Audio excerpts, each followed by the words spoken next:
মোটা মোটা পাইপ লাগাতে হয়, কথা কয় না? কোন তারও দেখা যায় না, যায় পাইপও নাই, তারও নাই, রাস্তা নাই, খাল নাই, কোনো কিছু নাই। কিসের মাধ্যমে যায়? শেয়ারেড কানেকশনের মাধ্যমে যায়। এলহামের ইংরেজি হলো শেয়ারেড কানেকশন। তোমাদের প্রযুক্তি প্রমাণ করে দেয় এই মোবাইলটা মরা, ও মরা মোবাইল জীবিত নয়। মোবাইলের ব্যক্তিগত কোনো ক্ষমতা নাই, এক জায়গা থেকে এক জায়গায় হেঁটে যাবে, মোবাইলের ক্ষমতা নাই, সে নিজে নিজে কথা বলবে। ধরে বলেন পারে? একটা মরা মোবাইলের সিনার থেকে যদি আর একটা মরা মোবাইলের সিনার মধ্যে যাইতে পারে, কথা চলে যেতে পারে। এই শেয়ারের কানেকশন, মাঝে কোনো পাইপও নাই, কোনো তারও নাই, দুইটা একসাথে শুয়ে থাকে, এর সিনার থেকে ওর সিনার ভিতরে সব চলিয়া যায়। এইটা যদি তোমাদের প্রযুক্তির মাধ্যমে হইতে পারে, আমার খোদার কুদরতি প্রযুক্তির মাধ্যমে সিনার থেকে সিনায় যাইতে পারে কি পারে না?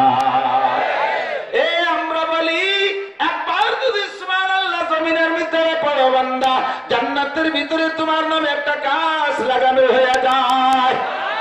গাছটা কত বড়! এই গাছটার ছায়ার নিচে দিয়া নিচ দিয়ে যদি একটা কাক ওড়া শুরু করে, কাকের হায়াত শেষ হয়ে যাবে, গাছের শেষ প্রান্তে যেতে পারবে না। কন্যা সুবহানাল্লাহ। আমাদের ঠাট্টা করে, ও মৌলভী, দুনিয়ায় বৈশা জান্নাতের মধ্যে গাছ লাগাইছো, জান্নাতের জমি দলিল করলে কবে? ওর মধ্যে জমি কিনছো কবে? এই জমি কিনছি কবে? তাও তোরে বলে দেয়া লাগবে যেদিন আকেল বালে ঘর পরে, সাবালে ঘর পরে, যেদিন সর্বপ্রথম পড়েছি লা ইলাহা ইল্লাল্লাহ মুহাম্মাদুর রাসূলুল্লাহ, ওই দিন আমার জান্নাতের মধ্যে জমি দলিল হয়ে গেছে। কথা বলেন ঠিক কি না? তুই আমেরিকা থাকো, জাপান থাকো, ওই জায়গায় বসে টাকা পাঠাই দিলে যদি সেই টাকায় বাংলার জমিনে দলিল হইতে পারে, তাহলে আমি জমিনে বৈশা লা ইলাহা ইল্লাল্লাহ বললে বেহেশতের মধ্যে জমিন দলিল হইতে পারে কি পারে না? আমি এই সিস্টেমে জমি দলিল করে নিছি জান্নাতের মধ্যে। এরপরে এই জায়গায় বসে গাছ লাগাই, কয় ও মৌলভী, গাছ লাগাইলে বিচি ফাটাইলে কার কাছে? ও দাতা, তোরে আমি বুঝতে একটু সময় লাগবে, কথা বলেন। তবে তোর প্রযুক্তি আমারে সহযোগিতা করে, দিক তাকাও। আল্লাহু আকবার। আমি পড়েছি দোস্ত, বিবারের ভিতরে অনেকদিন যাবৎ পড়ি। আপনারাও জানেন বিজ্ঞানীরা চাঁদে যায়, মঙ্গল গ্রহে যায়, যায় যায়, বিশ্বাস হয়? কিভাবে বিশ্বাস হয়? ওকে সাথে গেছেন কেউ? ওরা হতে একটা ফিরে আসতে পারে, ফিরে আসছে, কলেজে চলে গেছে। তবে যাই, আমিও বিশ্বাস করি। কথায় বলে যেতে হয় দোস্ত, নাস্তিক, মুরতাদ, বেঈমান, কাফের, মুশরিক জীবনে আল্লাহকে আল্লাহ মানে না। যাদের স্বভাবই হলো প্রতারণার, ধোঁকাবাজি, কথা বলেন ঠিক? বিশ্ব মুসলিমকে বিধ্বংসী কামান তারা বানায়, এমন বেঈমান কাফেরদের কথা তোমরা বিশ্বাস করো? ওরা চাঁদে যায়, মঙ্গল গ্রহে যায়, ওই জায়গা যে স্টেশন তৈরি করেছে, সেদিন ফেসবুকে দেখলাম চাঁদের থেকে একখান পাথরও নিয়ে আসছে 5 সেন্টিমিটার ওজন, এইখান বিক্রি করেছে প্রায় 16 কোটি টাকা। ওইখান দুইয়ে পানি খালি জ্বর জারি সব ছাড়িয়ে যায়। এই পাথর কিনছে ইংল্যান্ডের একজন, নাকি কোন জায়গার একজন যেন কিনছে। এই দুষ্টারে এই পাথর নিয়ে আসলো ওই জায়গাতে না কোন জায়গাতে, তার খবর কি? এত বড় বেঈমানরা কথা বলে, সেই কথা তুমি বিশ্বাস করো? ওরা চাঁদে যায়, ওরা মঙ্গল গ্রহে যায়। আর সাদেকুল মসদুক চির সত্যবাদী মুহাম্মদুর রাসূলুল্লাহ যে কথা কয়, ওই কথার পর তোমার একদিন হয় না রে মুসলমান। আল্লাহু আকবার। তারপরও আমি বিশ্বাস করি ওরা চাঁদে যায়, কারণ ওদের বানানো বিমানে উঠে বাংলাদেশ থেকে হজে গেলাম। অতএব এর এমন বিমান রকেট ওরা বানাইতে পারে, বিমান রকেটের গতি হলো ঘন্টায় 30,000 কিলোমিটার যায়, ঘন্টায় 30,000 কিলোমিটার যায়। এই রকেট পৃথিবী থেকে ফ্লাইট করার পরে মঙ্গল গ্রহে পৌঁছাইতে লাগে 6 মাস। কয় মাস? 6 মাস লাগে মঙ্গল গ্রহে যাইতে। দীর্ঘদিন যাবত এই কিসসা শুনে আসতেছি, মনের ভিতরে একটা জল্পনা কল্পনা, ও আল্লাহ, বাংলাদেশ থেকে বিমান ফ্লাইট করি সৌদি আরব যাব, কত বড় বিমান, 700-800 যাত্রী, কত বড় তার পেট, কি বড় তার টাঙ্কি, লোড দেয় তেল, এই তেল পুরোই যায় মাঝখানে যে দুবাই যে আবার ল্যান্ড করে তেল নেয়, আবার একবার ফ্লাইট একবারে টাঙ্কি ভরে তেল নিয়ে, এক টাঙ্কি তেল নিয়ে আমেরিকা যাইতে পারে না, মাঝে মাঝে ট্রানজিট করে ওখানে ল্যান্ড করে তেল সংগ্রহ করে।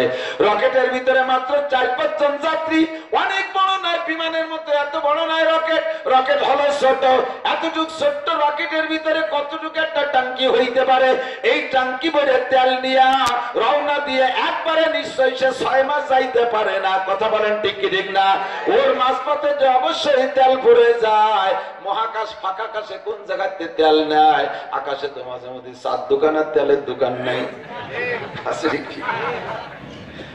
ও কোন জায়গা কি আকাশে তেলের পাম্প আছে বলে মনে হয়? আকাশে কোন জায়গায় তেলের পাম্প নাই। 6 মাস চলবে তেল, সে পায় কোন জায়গা? অনেকদিন যাবত ভাবতে ভাবতে আর একদিন পত্রিকার ভিতরে দেখি এই তেল সংগ্রহ করে কোত্থেকে, কয় যে এয়ারপোর্ট থেকে ফ্লাইট করে, ওই এয়ারপোর্টে মেশিন আছে, কম্পিউটার আছে, এই কম্পিউটারের ভিতরে সিগন্যাল দেয়, ও আকাশে যে জায়গায় থাকে তেল পুড়ে গেলে তেল পুরানোর সিগন্যাল এই কম্পিউটারের ভিতরে দিতে থাকে। এরা নিচে থেকে টের পায় যে তেল ফুরাইছে, তাহলে তেল দেয় কি করে? আমি ওই বিজ্ঞান পড়া একজন যুবক কলেজের যুবককে কইলাম, তোরা তো বিজ্ঞান পড়ো, কয় দিয়ে তেল পাই কোন জায়গা? কয় যে তোর আমরার মাথার মধ্যে ঢুকলো কি? জানতে কিছু জানতে গেলি গেল, যেখানতে পারে যায় আসে, এই আমরা শুনি আর বাড়ি। তুই একটু কি বুঝছিস? কয় তো তাহলে জানতে ঘুরে যাও, ওইটা আসি আবার নিয়ে যায়, যেখানতে ঘুরে যাও আসে নিয়ে তো আবারও সেই জায়গা গেলে ঘুরবে, তাহলে তার মঙ্গল গ্রহে যাওয়া হবে না। তেল পাই কোথায়? ও কইতে পারে নাই, পরে পেপারে লেখা দেখি তেল সংগ্রহ সিস্টেম ওই মেশিনের জমিনের ভিতরে, এয়ারপোর্টে যে মেশিন আছে ওই কম্পিউটারের ভিতরে সিগন্যাল দেয়, ওর ভিতরে টাঙ্কি আছে, ওর ভিতরে ছিদ্র আছে, এই ছিদ্রের ভিতরে টাঙ্কির ভিতরে তেল ঢুকাইয়া বাটনে চাপ দিলে রকেট আকাশের যে জায়গায় থাকুক তার টাঙ্কির মধ্যে তেল ঢুকিয়া যায়। ও মুসলমান, এবার তুমি জবাব পেয়েছো। কয় হে প্রযুক্তিবাদী, হে বিজ্ঞানীরা, তোর একটু একটা মাথা, বিলের মাথার মতো মাথা, ওর মধ্যে পটাখানি গিলু, তাই দিয়ে যদি তুই এমন আবিষ্কার করতে পারিস যে জমিনের ফুটোর মধ্যে তেল দিলি তোর রকেটের ফুটোর মধ্যে তেল যায়, তাহলে মুসলমান জমিনে সুবহানাল্লাহ বললে জান্নাতের মধ্যে গাছ লাগানো হইতে পারে কি পারে না? আমার জবাব হুকুম পাহুয়া জবাব না, যে জব তোরা দিবি ওই জবি আমাকে জব, হয়তো ওই তো ওইভাবে হয়, কথা আমাকে তো ওইভাবে হয়, কথা কান ঠিক না?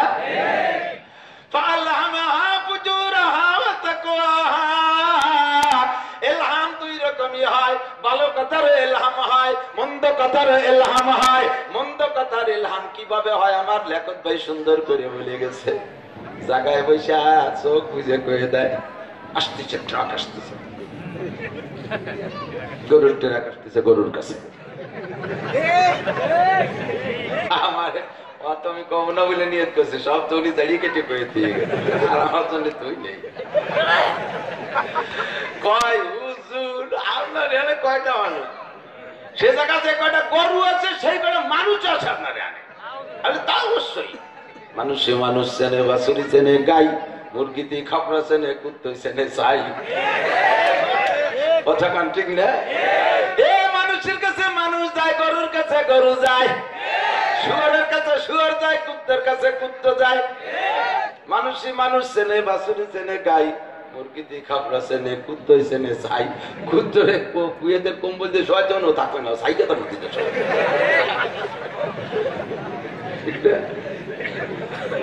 আল্লাহ। ওই দক্ষিণ পাশে আমাকে ওই পাশে আছে এক দরবার, কাঞ্জেল বাগেরহাট, খান জাহানালির সংক্ষেপে কাঞ্জেল। আল্লাহ, যাইতেছি স্মরণ করলাম আবিলি, ওই জায়গাতে কইলাম এই মজিবার দরকার আমার সাথে থাকতো, সে সময় মোটর সাইকেলে যাইতেছি। ভাই কোনদিন তো আসি নেই, এ জায়গায় একটু ঘুরিয়ে যাই দেখি কি আছে। আল্লাহু আকবার, যাইয়ে দে 60 গম্বুজ মসজিদের পূর্ব পাশে এমন এক গণেশ বসা, ওরে ব্যাগ নাভি লাগল পায় না, এই মোটা মোটা কাতলা বারোই বসে মোজ দে, দাড়িতে মুখ গিরা, সারা মাথার চুল দিয়ে এক জট সানি সাপের মতো। ওর মধ্যে উহুন বিড়বিড় করতেছে, দেখি বমি আসছে, মোষের মধ্যে বলে মারে ভাত ঢুকছে। লেখত ভাই কইছিলেন বগলের কিছু আমি এক করে তাজা খবরেরটা জানি, এই আমাকে হুজুরটা জানে, পুত্র হুজুরটা আছে। আল্লাহ বিশ্ব রোড দিয়ে গোপালগঞ্জ যাইতে গোপালপুর একটা জায়গা আছে, রামদে গোপালপুর, কয় শুনছেন নাকি? বাটিপাড়ার ওই পাশে ওই জায়গা আছে এক স্টার্টার বাড়ি, তার পুত্র নাম সলেমান ভাই, আমার কইতে কইছে বলে নাম হয়েছিলাম সলেমান ভাই, লোকাল বাসের স্টার্টার, ওইটা বসে রয়েছে ঠিক গাড়ি কন্ট্রোল করে। তো উনি চা খাইতে গেছে, চার দোকানের দ্বারে ওনার পাশে এসে বসছে একটা লাল ছালু আউলাখের পরা, লাল তেন একখান গায়ে একখান পায়। এমনি সলমান ভাই যা করছে এমনি বিভিন্ন গন্ধের দুর্গন্ধে একটা টাকা কম, গরু মরার এক গন্ধ, কুত্তো মরা আর এক গন্ধ, সুসো মরা আর এক গন্ধ, মুরগি মরা আর এক গন্ধ, পায়খানা এক গন্ধ, গালের গন্ধ আলাদা গন্ধ, বগলের গন্ধটা একটু ব্যতিক্রম গন্ধ। তো নাকে বগলের গন্ধ আসতেছে, আমি নাক টানতেছি বেজির মতো, কি একজন পাশে উপর দিক চেয়ে দাও, এই যে আমার বাসে বইছে উপরে বাস, এরকম দর্শক বগল দিকে আমার মাথা খারাপ, দেখেই তো আমার মাথা খারাপ। সাধু তোর বগল ছড়াই কাটতে, আমি সাধু, আমার নাম আব্দুর রহমান, তোর নাম আব্দুর রহমান, আমাকে তো আব্দুর রহমান হুজুর আছে, সে যে হাদিস পড়ায়, তার বগল তো এত বড় না, তাল বগল ছাড়া।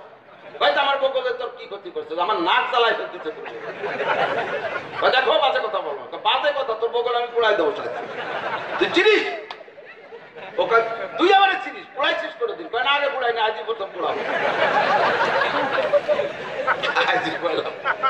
এই ঝগড়া চলতেছে, সলেমানের পকেটে গ্যাস লাইট বেরোয় বেরিয়েছে, এত পুরনো বগল, অপরাধী তার পেট্রোল দেওয়া লাগে না, পেট্রোলের চাইতে পাওয়ার হয়ে সেকেন্ডের মধ্যে পুড়িয়ে প্রাত করে সামনে দিয়েছে।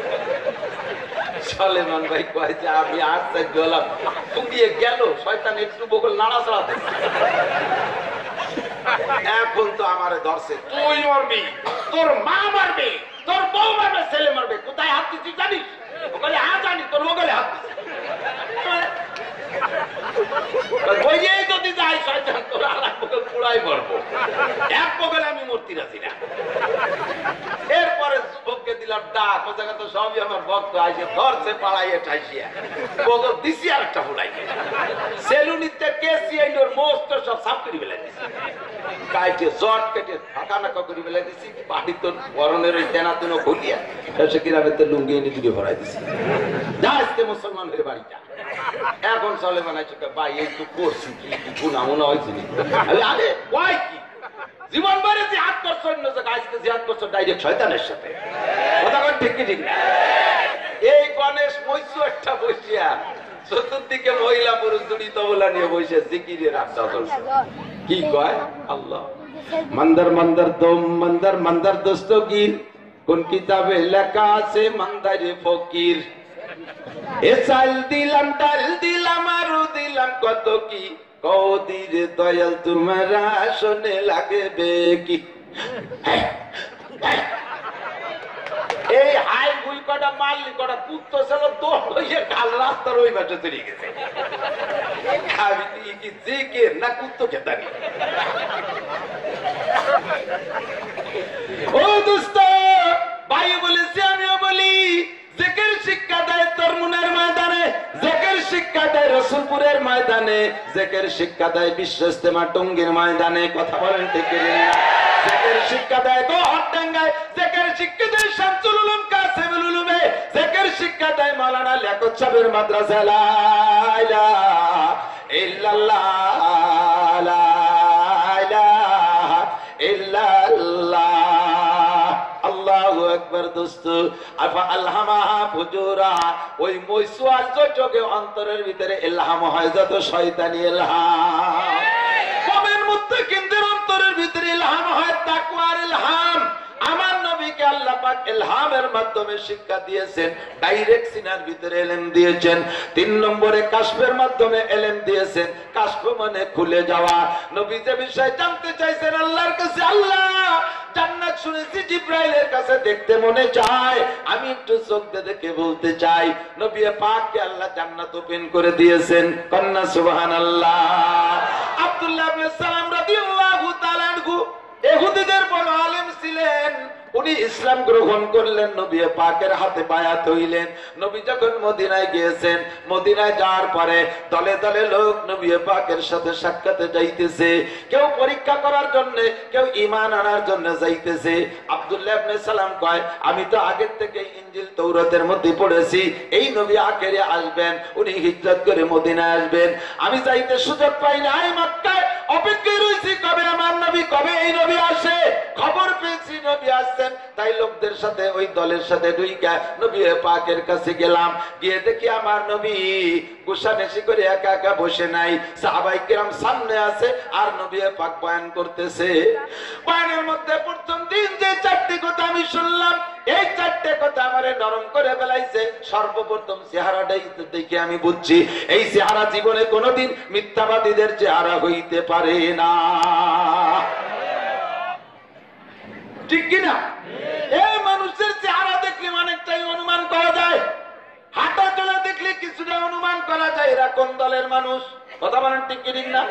প্রত্যেক দলের মানুষের কিছু সুর, লাহাজার, তাল তামাশা আলাদা আছে। আল্লাহু আকবার। আমার গোপালগঞ্জে গুবরা ওখানে আছে প্রযুক্তি বিশ্ববিদ্যালয়। রাতের 1টা 2টা 3টার সময় দক্ষিণবঙ্গের মাহফিল করে যখন এই দিক আসি, বিশ্ববিদ্যালয়ের পাশে দেখি এক শ্রেণীর যুবক 3 জন 4 জন দলে দলে এরকম ডুলতিছে, 5.5 ফুট 6 ফুট 7 ফুট লম্বা, এরকম এরকম করে ডুলতিছে। আমার চাইতে শুকনো টেনিয়া, ওকে চাকা পাংচার হয়ে যার কায়দা, হাঁটুর মধ্যে বিজলে নাই, গাড়ি বল নাই, উঠতেছে রাখতেছে।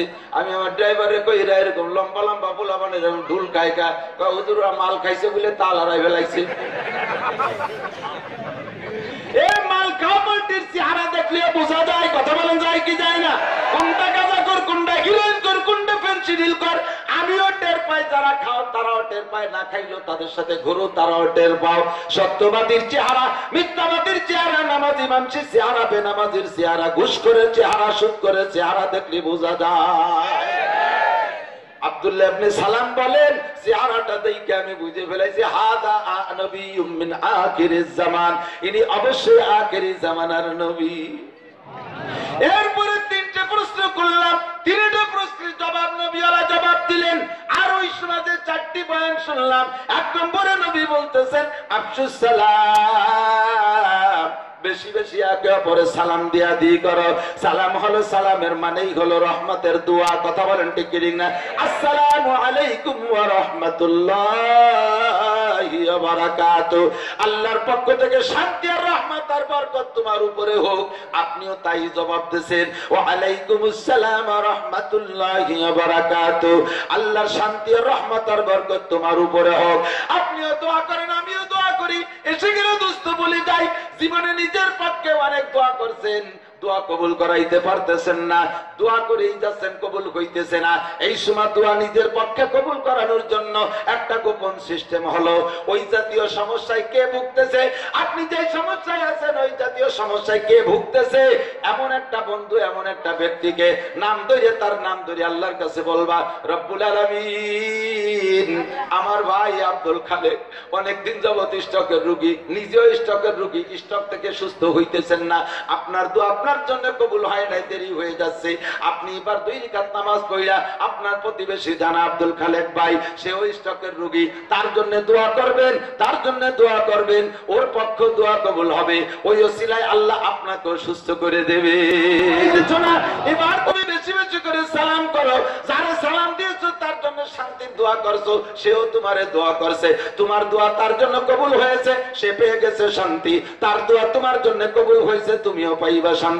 কারণ আমার জন্য আমার মুখ না পাক, আমি মিথ্যে বলি, আমি সুদ খাই, আমি ঘুষ খাই, আমার মুখ দিয়ে আমি অন্যায় করি, আমার মুখ দিয়ে তো আপনি অন্যায় করেন না। কথা বলেন ঠিক কি না?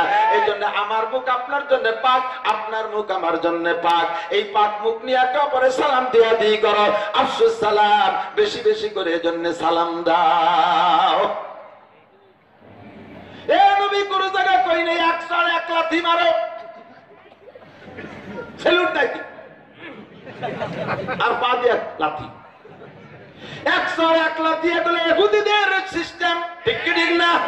মুসলমান হ্যালো, মুসলমানদের কালাম সালাম। সালাম কোন সময় কথার ভিতরে তুই ফোনের ভিতরে হ্যালো কবি না, হ্যালো হবে পরে, আগে হবে সালাম। বড় হ্যালো জীবনেও হবে না। হ্যালো রে বাংলাদেশ থেকে তাড়াই দিলাম, সে জন্মের মধ্যে গেল। কথা বলেন ঠিক? ফোনের ভিতরে ফোন রিসিভ করলে আগে কি বলবা? সালামু আলাইকুম। পরিষ্কার বলেন আসসালামু আলাইকুম। সালাম দেয় শুনি, সালাম টেডি সাইকম সাইকম তাই কি সাইকো সাইকম। আরেক দল আছে বেশি ভঙ্গিয়া, বেশি প্রীতির ঠেলায় তামাশা করিস, কুয়ারা করিস তো জিব্বা কেটে ফেলাই দেওয়া হবে। ফোন করিয়া লাউড দিয়ে শুনতেছি, তার পাশে দাঁড়াই কর, এই জোর বাচ্চা কেমন আছিস? ওকে আসি বলে ঘন্টির বাচ্চা তুই কেমন আছিস? কি করে সালাম দিয়ে আসি বলে তোর সুপা খুলে স্যান্ডেল দিয়ে বলে দাতা। এই জীবনে কোনোদিন হালা বলবো না, কথার ভিতরে এগুলো উল্টা বলবো না। শুরু হবে তো বলেন আসসালামু আলাইকুম ওয়া রাহমাতুল্লাহ। আব্দুল্লাহ ইবনে সালাম বলেন, আমি নবীকে সালামের প্রচলন দেওয়ার অর্ডার করতে শুনলাম। আফসুস সালাম। 2 নম্বরে মক্কা থেকে মদিনায় হিজরত করে আসছে। বড় বড় ধনী লোক ছিল, কিন্তু এখন তারা মুসাফির। আমার আবু বকর সেই জমিনটা কাবার পাশে ছেড়ে আসছে, সেই জমিনের 1 ফুট জায়গা কিনতে 1 ফুট স্বর্ণ লাগে, এমন দামি জায়গা। এখন ওই রকম দামি, সে সময় ওই রকম দামি। 2 বিঘা জায়গা আবু বকর মক্কার পাশে ছেড়ে চলে গেছে। হাজী সাহেব যারা গেছেন দেখছেন আবু বকর রাদিয়াল্লাহু তাআলা আনহুর বিল্ডিং কত বড়, উনার জায়গায় সেই জায়গা মসজিদও আছে, মার্কেটও আছে, কোটি কোটি কোটি কোটি টাকার সম্পদ ফেলে রেখে চলে গেছে। উসমানের ব্যবসা ফেলায় চলে গেছে, ওমরের ব্যবসা বাণিজ্য ফেলায় চলে গেছে। এমন করে সাহাবায়ে কেরাম একেবারে নিঃস্ব অসহায় হয়ে চলে গেছে। আরো বিভিন্ন জায়গা থেকে লোক আসতেছে, সব গরিব।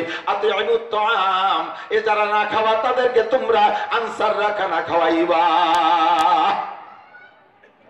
তাদেরকে খানা খাওয়াবা। এই সব কথাগুলো নসিহতমূলক কথা, একটা নিজের ব্যক্তি স্বার্থের জন্য নয়। কথা বলেন ঠিক না? আতামুত্তম। 3 নম্বরে আলিনুল কালাম, কথা বলবা নরম ভাষায় মিষ্টি সুরে, হই হুল্লা চিল্লা পাল্লা করে কথা বলবা না। মিষ্টি সুরের কথা, নরম কণ্ঠে কথা বলো।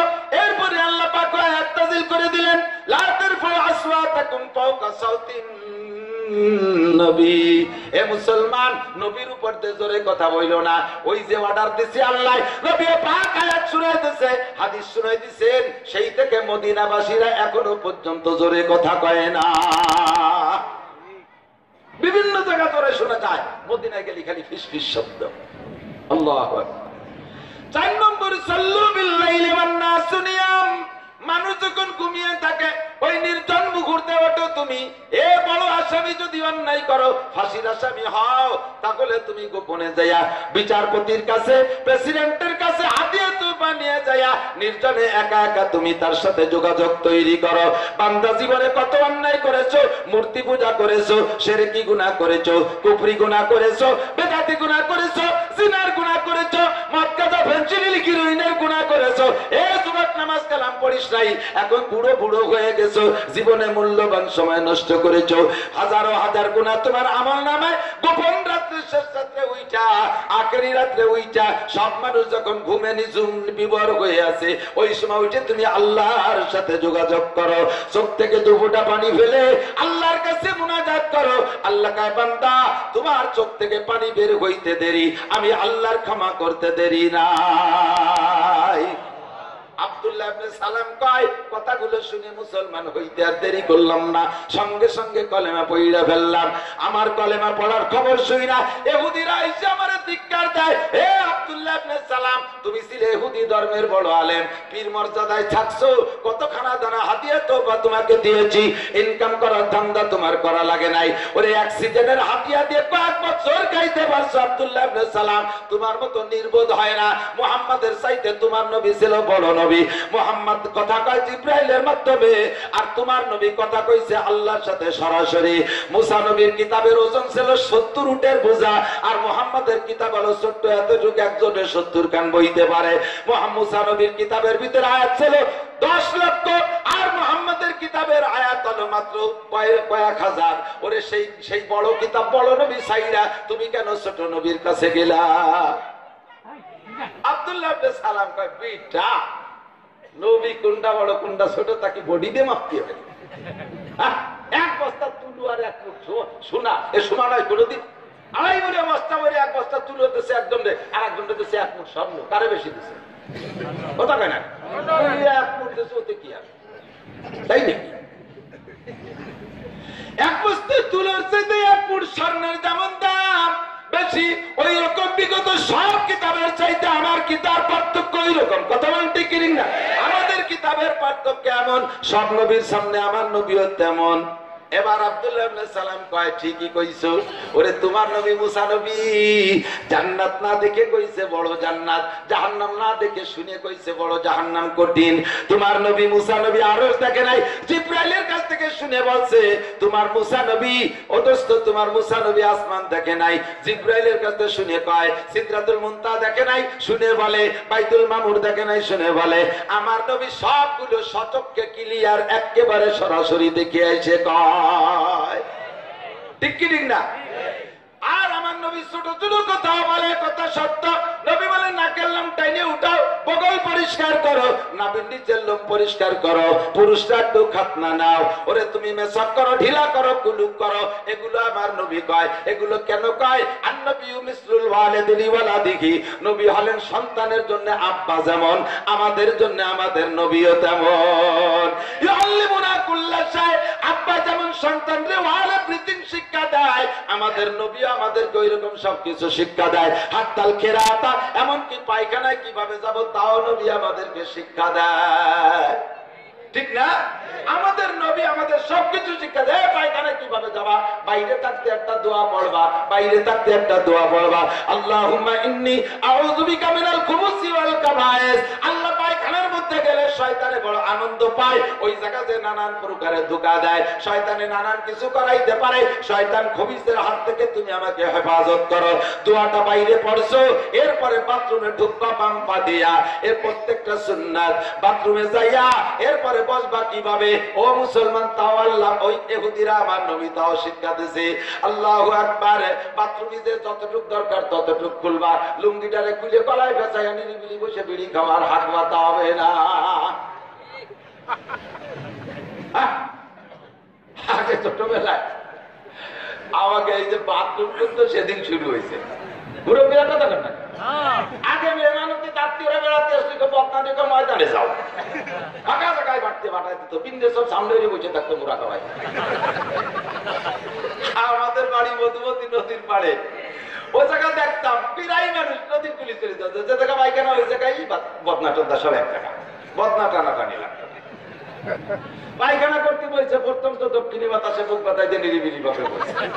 এরপরে যখন মাঝিরা গুনটান্তি টান্তি আইছে নৌকনি, এখন লজ্জা লাগতেছে। আর লজ্জা লাগলে কি হয়, মাথা নিচে হয়, মাথা নিচে হচ্ছে, মাথা নিচে হলে ওই পাশে শোয় না, তো মুখী লজ্জা বেশি না ওই পাশে লজ্জা বেশি। দিয়ে বলছি মাথা নিচে হয় আর মাথা উঁচু হয়। আমরা দেখতাম নদীর কিনারে প্যান্টটা খুলে উপরে ধুয়ে বাথরুমে নিচে নামতাম, ছোট ছোট বন্ধুরা ভাজলামি করে অনেক সময় প্যান্ট চুরিয়ে নিত, আর এই ন্যাংটায় কাঁদতে কাঁদতে বাড়ি চলে আসতাম।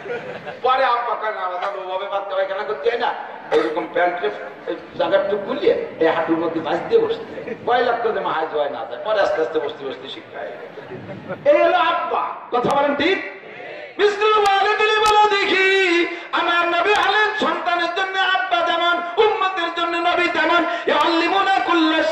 সবকিছু শিক্ষা দেয়, হাত্তাল খেরাত, এমনকি পায়খানাও শিক্ষা দেয়। বাথরুমে যখন বসবা বাম্পারের উপরে ভর দিয়ে বসবা, বাম্পারের উপরে ভর দিয়ে বসবা, বাম্পারের উপরে ভর দিলে এই সাইডটা কায়ত হয়ে যায়, কলমটা মূলের মতো ঝুলানো আছে, ওইটা জিকির করতেছিল, ওই কলমটা আপাতত বাথরুমে থাকা অবস্থায় কলবি জিকিরও বন্ধ থাকবে, কায়ত হয়ে পড়বে না, চড়া থাকবে না। নবী বলছেন শুইবা যখন ডানকে তুই শুইবা, ডানকে তুই শুইলে ওই মূলের মতো কলমটা ঝুলে থাকে, আর ওইটা ঘড়ির ঘন্টার কাটার মতো দুলতে থাকে আর জিকির করতে থাকে। দেখবেন আপনি আজকে যে প্র্যাকটিক্যাল প্র্যাকটিস করবে দেখবেন বাম কাতেও শুয়ে দেখবেন শ্বাসে হালকা কষ্ট কষ্ট অনুভব করবেন, ডান কাতেও শুইবেন আল্লাহর রহমতে শ্বাস প্রশ্বাস ক্লিয়ার থাকবে। জীবন করে উবুর হয়ে শোয়ার অভ্যাস করবা, অচিরে তুমি হার্ট অ্যাটাক করবা। ও দোস্ত জীবন করে বাম কাতেও শুইবা, তাও তোমার হার্টের রোগ হওয়ার সম্ভাবনা থাকবে। জীবন করে চিতে শুইবা, তাও তোমার হার্টের রোগ হওয়ার সম্ভাবনা থাকবে। সারাটা জীবন ডান কাতে শুইবা, জীবনে কোনোদিন হার্টের রোগ হবে না। একই নবী আমার প্রত্যেকটা সুন্নতের ভিতরে বিজ্ঞান আছে, কথা বলেন ঠিক না? আল্লাহু আকবার। আমার এক ডাক্তার, একজন গ্রাম্য ডাক্তার আমার এলাকায়, উনি নিজের চিকিৎসার জন্য এবং আমাদের প্রতিবেশী এক হিন্দু দেশে গেছে, ইন্ডিয়ায় গেছে। আসার পরে উনি ওই জায়গার কারগুজারিটা শুনাইলেন, কয় হুজুর আমি গেছি চেন্নাই, ওখানে অপারেশনে গিয়েছি আমার একটা রোগের জন্য। এই অপারেশনের আগে আমি ডাক্তার মানুষ, ওই হসপিটালের বিভিন্ন সেক্টর ঘুরে ঘুরে দেখতেছি। একটা জায়গা যেয়ে দেখি 100 রোগী দুই কাতারে শোয়া, বিশাল হসপিটাল, সবগুলো অপারেশনের রোগী, অধিকাংশই যুবক। আমি বললাম এগুলো কারা? সব অপারেশনের রোগী। কিসে কি আবার কোন রোগের অপারেশন? বড় কোন রোগ না, সবগুলো খাতনা নিয়ে শুয়ে রয়েছে মুসলমানি। আমি খুশিতে বাগবাগ ও কপাল, এই জায়গায় এত মুসলমান, 100তে মুসলমান এনেছি। কি পরিমাণ মুসলমান এলাকায়? ডাক্তার কয় একটাও মুসলমান না, সব কয়টা হিন্দু। কেন মুসলমান এনেছে? কয় ওই দেশে হাজার হাজার পুরুষাঙ্গে ক্যান্সার হইতেছে, ডাক্তাররা আবিষ্কার করেছে পুরুষাঙ্গের সামনে বাড়তি চামড়ার ভিতরে পেশাব আটকে থাকে, পেশাব লবণ, ধীরে ধীরে ওই লবণে চামড়া খাইয়ে দেয়, খাইয়ে খাইয়ে পুরুষাঙ্গে ক্যান্সার হইতেছে। এই রোগের চিকিৎসা একমাত্র খাতনা নেওয়া। তাই পুরুষাঙ্গের ক্যান্সারের বাঁচার জন্য তারা খাতনা নেছে, মুসলমানি নেছে। এরা মুসলমান হওয়ার জন্য খাতনা নেয় নাই। অনেক হিন্দু ডাক্তারও নবী পাকের এই সুন্নতের উপর খুশি হইয়া হিন্দু ডাক্তার কলমা পড়ে মুসলমান হয়ে গেছে। সুবহানাল্লাহ। এ মুসলমানদের মুহাম্মদুর রাসূলুল্লাহ কত বড় বিজ্ঞানী। উনি এই খাতনাত কারণকে ক্যান্সারের ভয়তে মুসলমানি নিতে বলে নাই, উনি বলছেন পরিষ্কার পরিচ্ছন্নতার সুবিধা হবে সেজন্য। কিন্তু এই সুন্নতে দোস্ত তোমার এই পুরুষাঙ্গের ক্যান্সার থেকে বাঁচাইয়া দেয়। এ মারা এসে গেলে কইয়া যায়, ইদানিং কালে হাজার হাজার নতুন নতুন মা হইতেছে।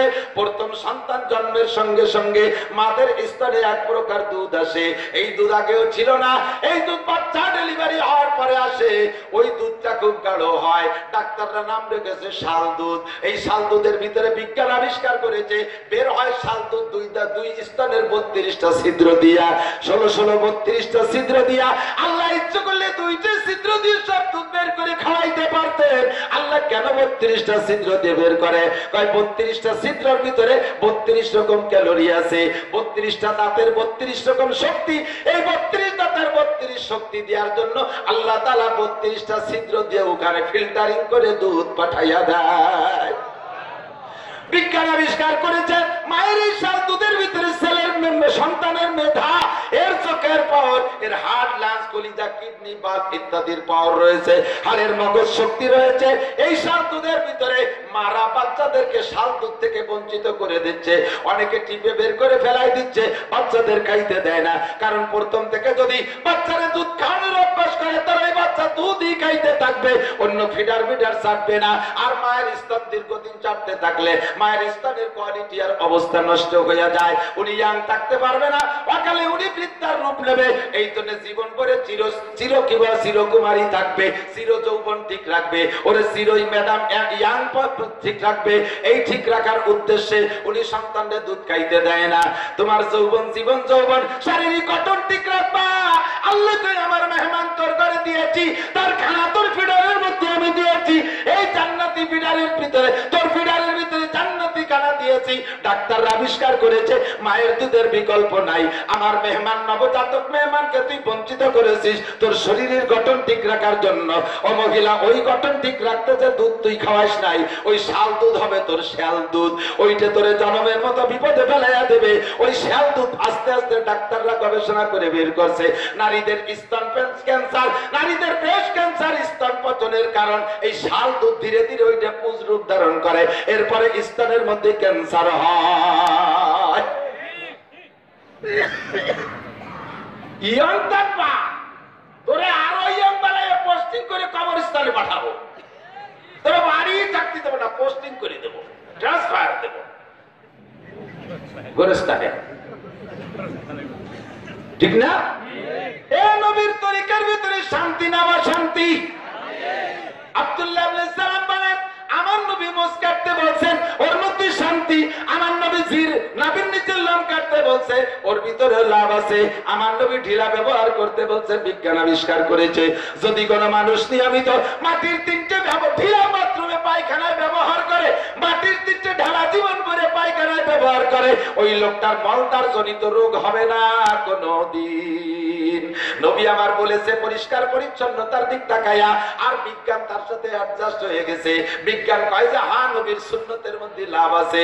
আব্দুল্লাহ ইবনে সালাম কয়, ওই ইহুদির বাচ্চা ইহুদিরা, আমারে ধিক্কার দিয়ে এই জায়গা থেকে পিছলাইয়া সরাইতে পারবি না, আমার নবী সাইয়্যিদুল আম্বিয়া।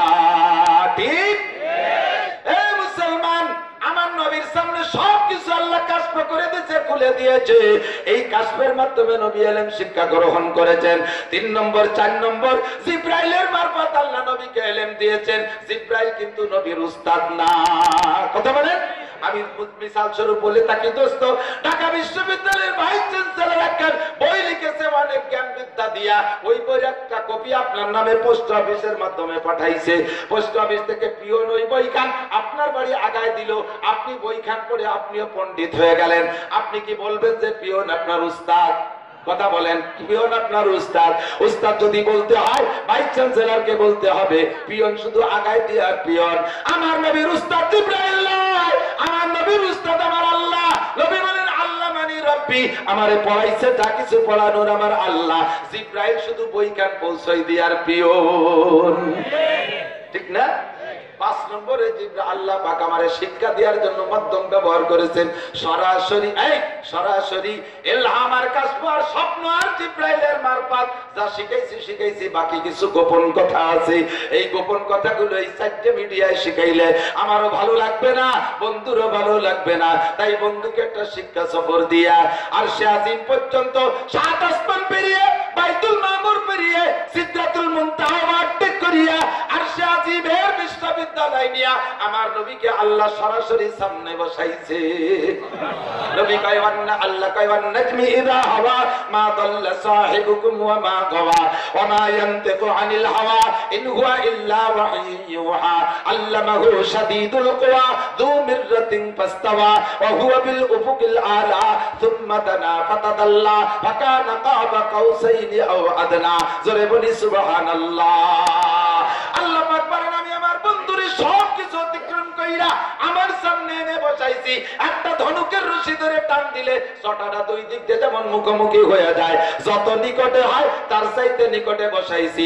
নবী কয়, রাআইতু রাব্বি লাইলাতা উসরিয়াবি, আসার আমার রাব্বি গায়রে হিজাব মা কানা বাইনি ওয়া বাইনাল্লাহি হিজাব রাআইতু রাব্বি বিআইনাইয়া, আমি মেরাজের রাতে সচক্ষে আমার আল্লাহকে দেখেছি, আমার মাঝে আর আল্লাহর মাঝে কোনো পর্দা ছিল না। আমি বলি, আবার আল্লাহর মাঝে আর নবীর মাঝে 70,000 পর্দা ছিল। দুই বিরোধের মীমাংসা কি?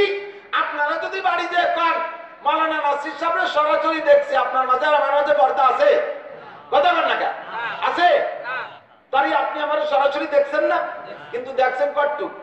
এই হাতের এই যে এইটুক আর মুখমন্ডল আর এই মাথার এই যে আশালি ফাশালি দেখটু, আর সবটুকু তো ঘিরা।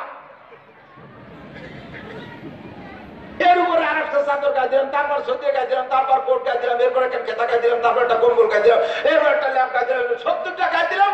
এরপর আপনি এবারে দেখছেন পর্দা ছাড়, এরপর আপনি এবারে দেখেন নাই পর্দার কারণে। দুই কথাই সত্যি, কথা বল না কেন?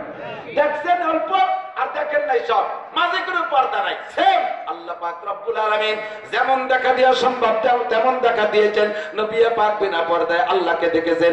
আল্লাহর নবীর মাঝে পর্দা ছিল না, পরার পরে কোলের মধ্যে বসাইয়া পড়াইয়া দুনিয়ায় পাঠিয়ে দিয়েছেন। নবী আমার দুনিয়ায় আসার পরে এবার জিবরিল আলাইহিস সালাম আইসা কয়, ওগো নবী, আমি সিদরাতুল মুনতাহা পর্যন্ত যাইতে পারি, ওর উপরে আমি যাইতে পারি না। যত বার্তা আল্লাহর কাছ থেকে এনে নবীদের কাছে আমি পৌঁছাইছি, কিন্তু গোপন কথা কিছু কিছু রয়েছে। আমি সব নবীরে কইছি কিয়ামত হবে, নবীর আমার কাছে কিভাবে হবে কবে হবে আমি কোন নবীরে কইতে পারিনি, কারণ আমি তো জানি না। এটা আল্লাহর কাছে ছিল, আপনি আল্লাহর কাছে যেটা নিয়ে আসছেন, হুজুর আপনি ছাড়া ও জায়গা কেউ যাইতে পারে না। তাহলে কত গোপন কথা শিখছেন। এটা কি আল্লাহ আপনার আজকে কইছে যে কিয়ামত কবে হবে? সেদিন তো আমিও থাকবো না, আজরাইলও থাকবে না, কোনো ফেরেশতা থাকবে না, আল্লাহর আরশ বহনকারী আটজন ফেরেশতা তারাও থাকবে না। এই দিনটা কবে হবে ঠিক আপনার কইছেন? হুজুর কয় মাল মাসউলু আনহা বিআলাম মিনাস সাইল, তোমার চাইতে বেশি আমি একটু বেশি জানি না। এই দোস্ত ওয়াজ সামনে এবার নবী বলেন, জিবরাইল তুমি আমার সূরা লুকমান শুনাইছো, ওর ভিতরে তুমি বলেছো আল্লাহর কালাম, ইন্নাল্লাহা ইনদাহু ইলমুস সাআ, কিয়ামতের তারিখ জোরে বলেন কে জানে? আল্লাহ। কে? ওয়াইনাজিলুল গাইস, কোন থেকে বৃষ্টি নামবে আল্লাহ ছাড়া কেউ জানে না। ওয়াইনাজিলুল গাইস ওয়া ইয়ালামু মা ফিল আরহাম, কোন নারীর পেটে সন্তান আছে আল্লাহ ছাড়া কেউ জানে না। তোমরা বলবা যে আজকাল তো বাচ্চা পেটে আসার পরে ইসিজি আল্ট্রাসাউন্ড কম্পিউটার দিয়ে দেখে বলে দিচ্ছে সন্তান তো দূরের কথা, ছেলে না মাইয়ে না হিজলে তাও কয়। কথা বলেন কয়? কয় এইটা গায়েব বলা নয়, এটা হলো আল্লাহ যেটা কন্টাক্ট করেছেন, সেটা হলো সন্তান পেটে আসার আগে কেউ কইতে পারবা না সন্তান নারীর পেটে আসবে কি আসবে না, এই নারীর ভিতরে কয়টা সন্তান দেওয়ার ক্ষমতা আছে এইটা আল্লাহ ছাড়া কেউ জানে না। যদি মেশিন দিয়ে তোমরা এটা ধরতে পারতা হাজার হাজার মেয়েদের বিয়ে হতো না। মেশিন যদি কয়ে দিত যে এই মেয়েটা এই মহিলাটার পেটে 1 ডজন ভাটির বস্তা আছে, কালা কালা মাইয়ে কোটি কাটি, তাহলে ওই সিমনির বিয়ে হবে? কেউ কেনবে? এইটা হিসলে এইটা বাজা এর কিচ্ছু হবে না। এখনই যারা ছেলে মেয়ে চায় তারা কি ওই মেয়েটার বিয়ে করবে? আছে একদল তারা ছেলে মেয়ে নেবে না, খালি জীবন বেড়ে ফুর্তি বার্তা নেবে না, এই দলের কাছে খুব কবুল হবে। আল্লাহ কাছে সব হবে না, জানতে দেবো না, বিয়ে করো, রুজিতে যা আছে আমার কলমে লেখা আছে, ছেলে দেবো মেয়ে দেবো সব আমার ক্ষমতা। কার ক্ষমতা? জোরে হলো না? আল্লাহ। একই সাথে বলেন ছেলে মেয়ে কে দেয়? একটু ভাঙ্গায় দিয়ে যায় এ জায়গা। ছেলে মেয়ে, মেয়ে আল্লাহ দেয়, মেয়ে তো বৌতি দেয়। কি কয়? ছেলে আল্লাহ দেয়, মেয়ে তো বৌতি দেয়। নাউযুবিল্লাহ। মেয়ে বৌতি দেয় না, মেয়েও আল্লাহ দেয়। তা বউটারে মারো কে? বউটার মাইয়ে হলি যাইয়া তারে আতুর ঘরে যে কেড়াইতে বাড়ি শুরু করে। 3 মাইয়ে পর যদি বিরিয়াবার প্রেগন্যান্স গর্ভবতী মহিলা বউরে সিগন্যাল দেয়, এবার যদি মাইয়া তুইও তালাক তোর মাও তালাক। যে হুজুর বিয়ে পড়াইছে কুলক্ষণে হুজুরও তালাক। বুঝে থাকো হুজুরের গাড়ি গুটি কানি পাই। আস্তাগফিরুল্লাহ। এখন মেয়েতে ছেলে আর জন্য 2টা তদবির 3টা তদবির পাইছে। একটা তদবির হলো এদিক টাকা, একটা তদবির হলো বাবার দরবারে গরু মানলি ছেলে হয়। সুবহানাল্লাহ। মুশরিক পাক্কা মুশরিক। বাবা নিজেরই তো কিছু নাই, বাবা খাজা বাবা না খোঁজা বাবা, খোঁজা বাবা ওরই কিছু নাই। আমি এই এক বাবার ভক্তের কারণ যে তোরা যে বাবার দরবারে যাই ছেলে মেয়ে চাই, কোন বাবার দরবারে? সে বাবার তো নিজেরই তো ছেলে মেয়ে নাই, আটকায় বেড়াইছে, সে আবার মানুষের কি দেবে? আল্লাহু আকবার। শয়তানের জব তো শয়তানের জব। বলে হ্যাঁ আমাদের বাবা কত বড় উদর মনে, নিজে করে সন্তানের দিন আনিয়ে সব উম্মতের দাম করে দিচ্ছে। নিজে নেই নে তোর বাবারে কতি একটা নীতি।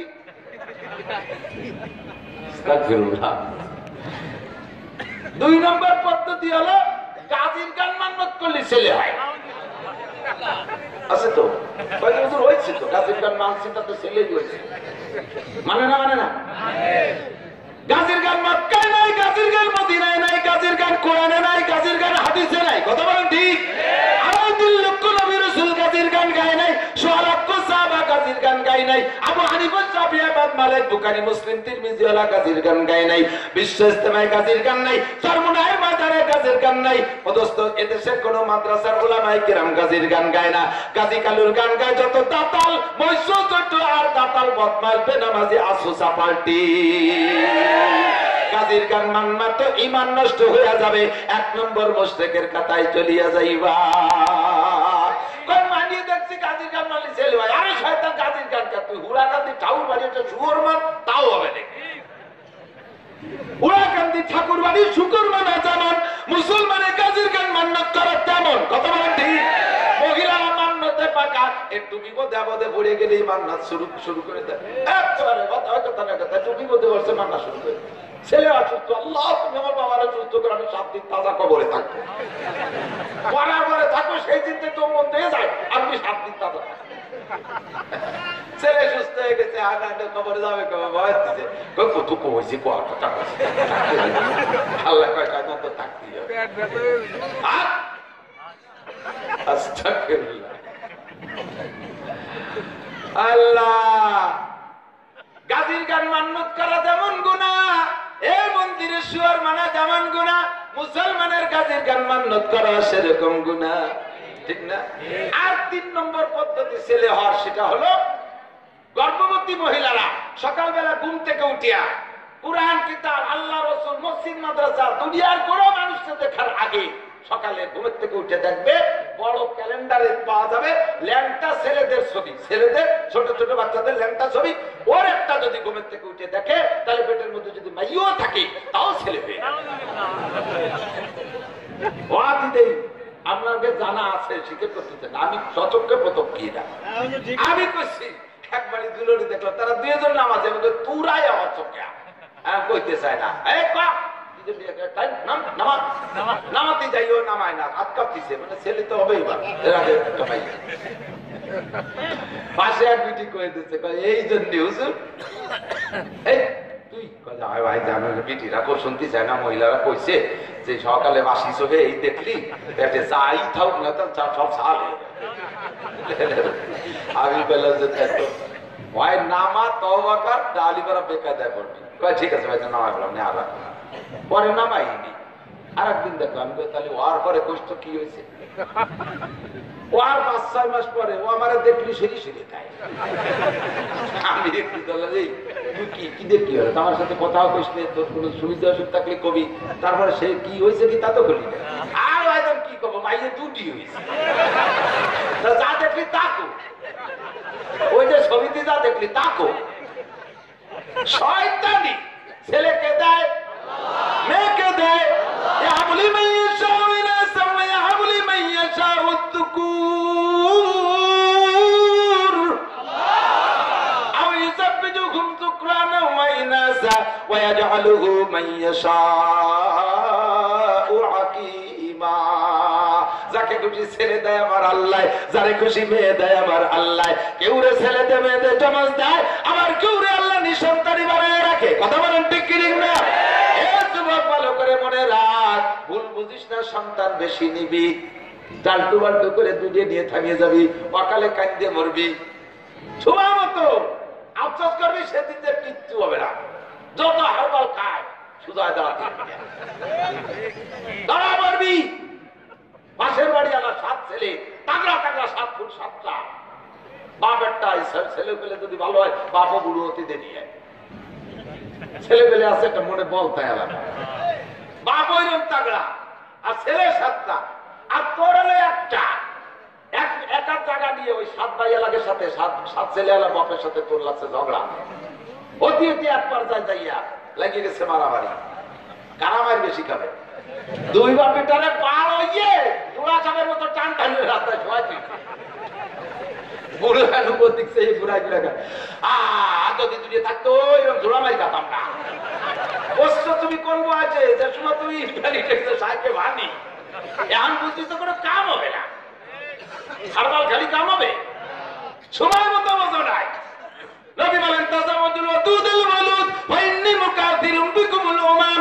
এই যুবক বিয়ে করবে ওই বংশে যেই বংশের মেয়েরা সন্তান বেশি দেয়, তোর সন্তান বেশি মানে আমি নবীর উম্মত বেশি, কিয়ামতের ময়দানে আমি গর্ব করব আল্লাহ সব নবী মিলেছে কয়টা উম্মত আনছে, খালি আমার একার তার চাইতে বেশি উম্মত, আমারে সহযোগিতা কর। তুই এই নিয়তে মহব্বত কইরা সন্তান প্রোটেকশন বন্ধ করিস না। ওরে হাসিনে খালেদা কেউ রে আমারে বাদ দেয় না, আমাকে কেউ খানা দেয় না, আমার রুজির মালিক কে? আবিসামা এরিজকুকুম আমা তুআদুন, আল্লাহ কে নাহনু নারযুকুকুম ওয়া ইয়াহুম, তোদের রুজি আমি দেই, যারা পরে জন্ম নেবে সেগুলোর রুজি আমি দেব। দুনিয়ার কেউ খাইতে দিতে পারে না। বাংলাদেশে যখন স্বাধীন হয়েছে, স্বাধীনের পর পর ওই সময় আমি ছোট, যখন 5-6 বছর বয়স হয়েছে সে সময় আমি বুঝি যতটুক, আমি সচক্ষে দেখেছি রাস্তার পাশে বুনো কচু সাফ করতে শুয়োর লাগতো না, ওরা বুনো কচুর গুলার মোতা উঠাইয়া এই বাঙালিরা তেঁতুল দিয়ে খাটা পাকাইয়া দিন কাটাইতো। কথা কোন ঠিক কি ঠিক না? রাস্তার পাশের বুনো কচু সাফ করতে শুয়োর লাগতো না, মানুষে সাফ করে বেলাইছে। ড্যাবের কই খাইছে, খাঁচের চাউল দিয়ে ভাত খাইছে, আমিও খেয়েছি, আটা চাউ খাইছি। আর এখন সে সময় মানুষ মাত্র 7.5 কোটি বাঙালি, আর এখন 18 কোটি বাঙালি, আর ওদিকে ঢুকছে 12 লক্ষ রোহিঙ্গা। আল্লাহ রহমতে দোস্ত, গরুতেও 16 টাকা দামে চাউলের ভাত খায় না। গরুরে ভান্তা ভাত দিচ্ছে, আমাকে বাড়ি সেদিন গরুরে ভান্তা ভাত দিচ্ছে, আমার দিকে গাই গেছে। গরু দিয়ে এক চুমুক খাইয়ে দিয়েছে, গাড় করে ঢেক ছাড়িয়ে দিচ্ছে, অ্যান্টাসিড লাগে। গরু দিয়েও ভান্তা ভাত খালি গ্যাস হয়। সত্যি না মিথ্যা?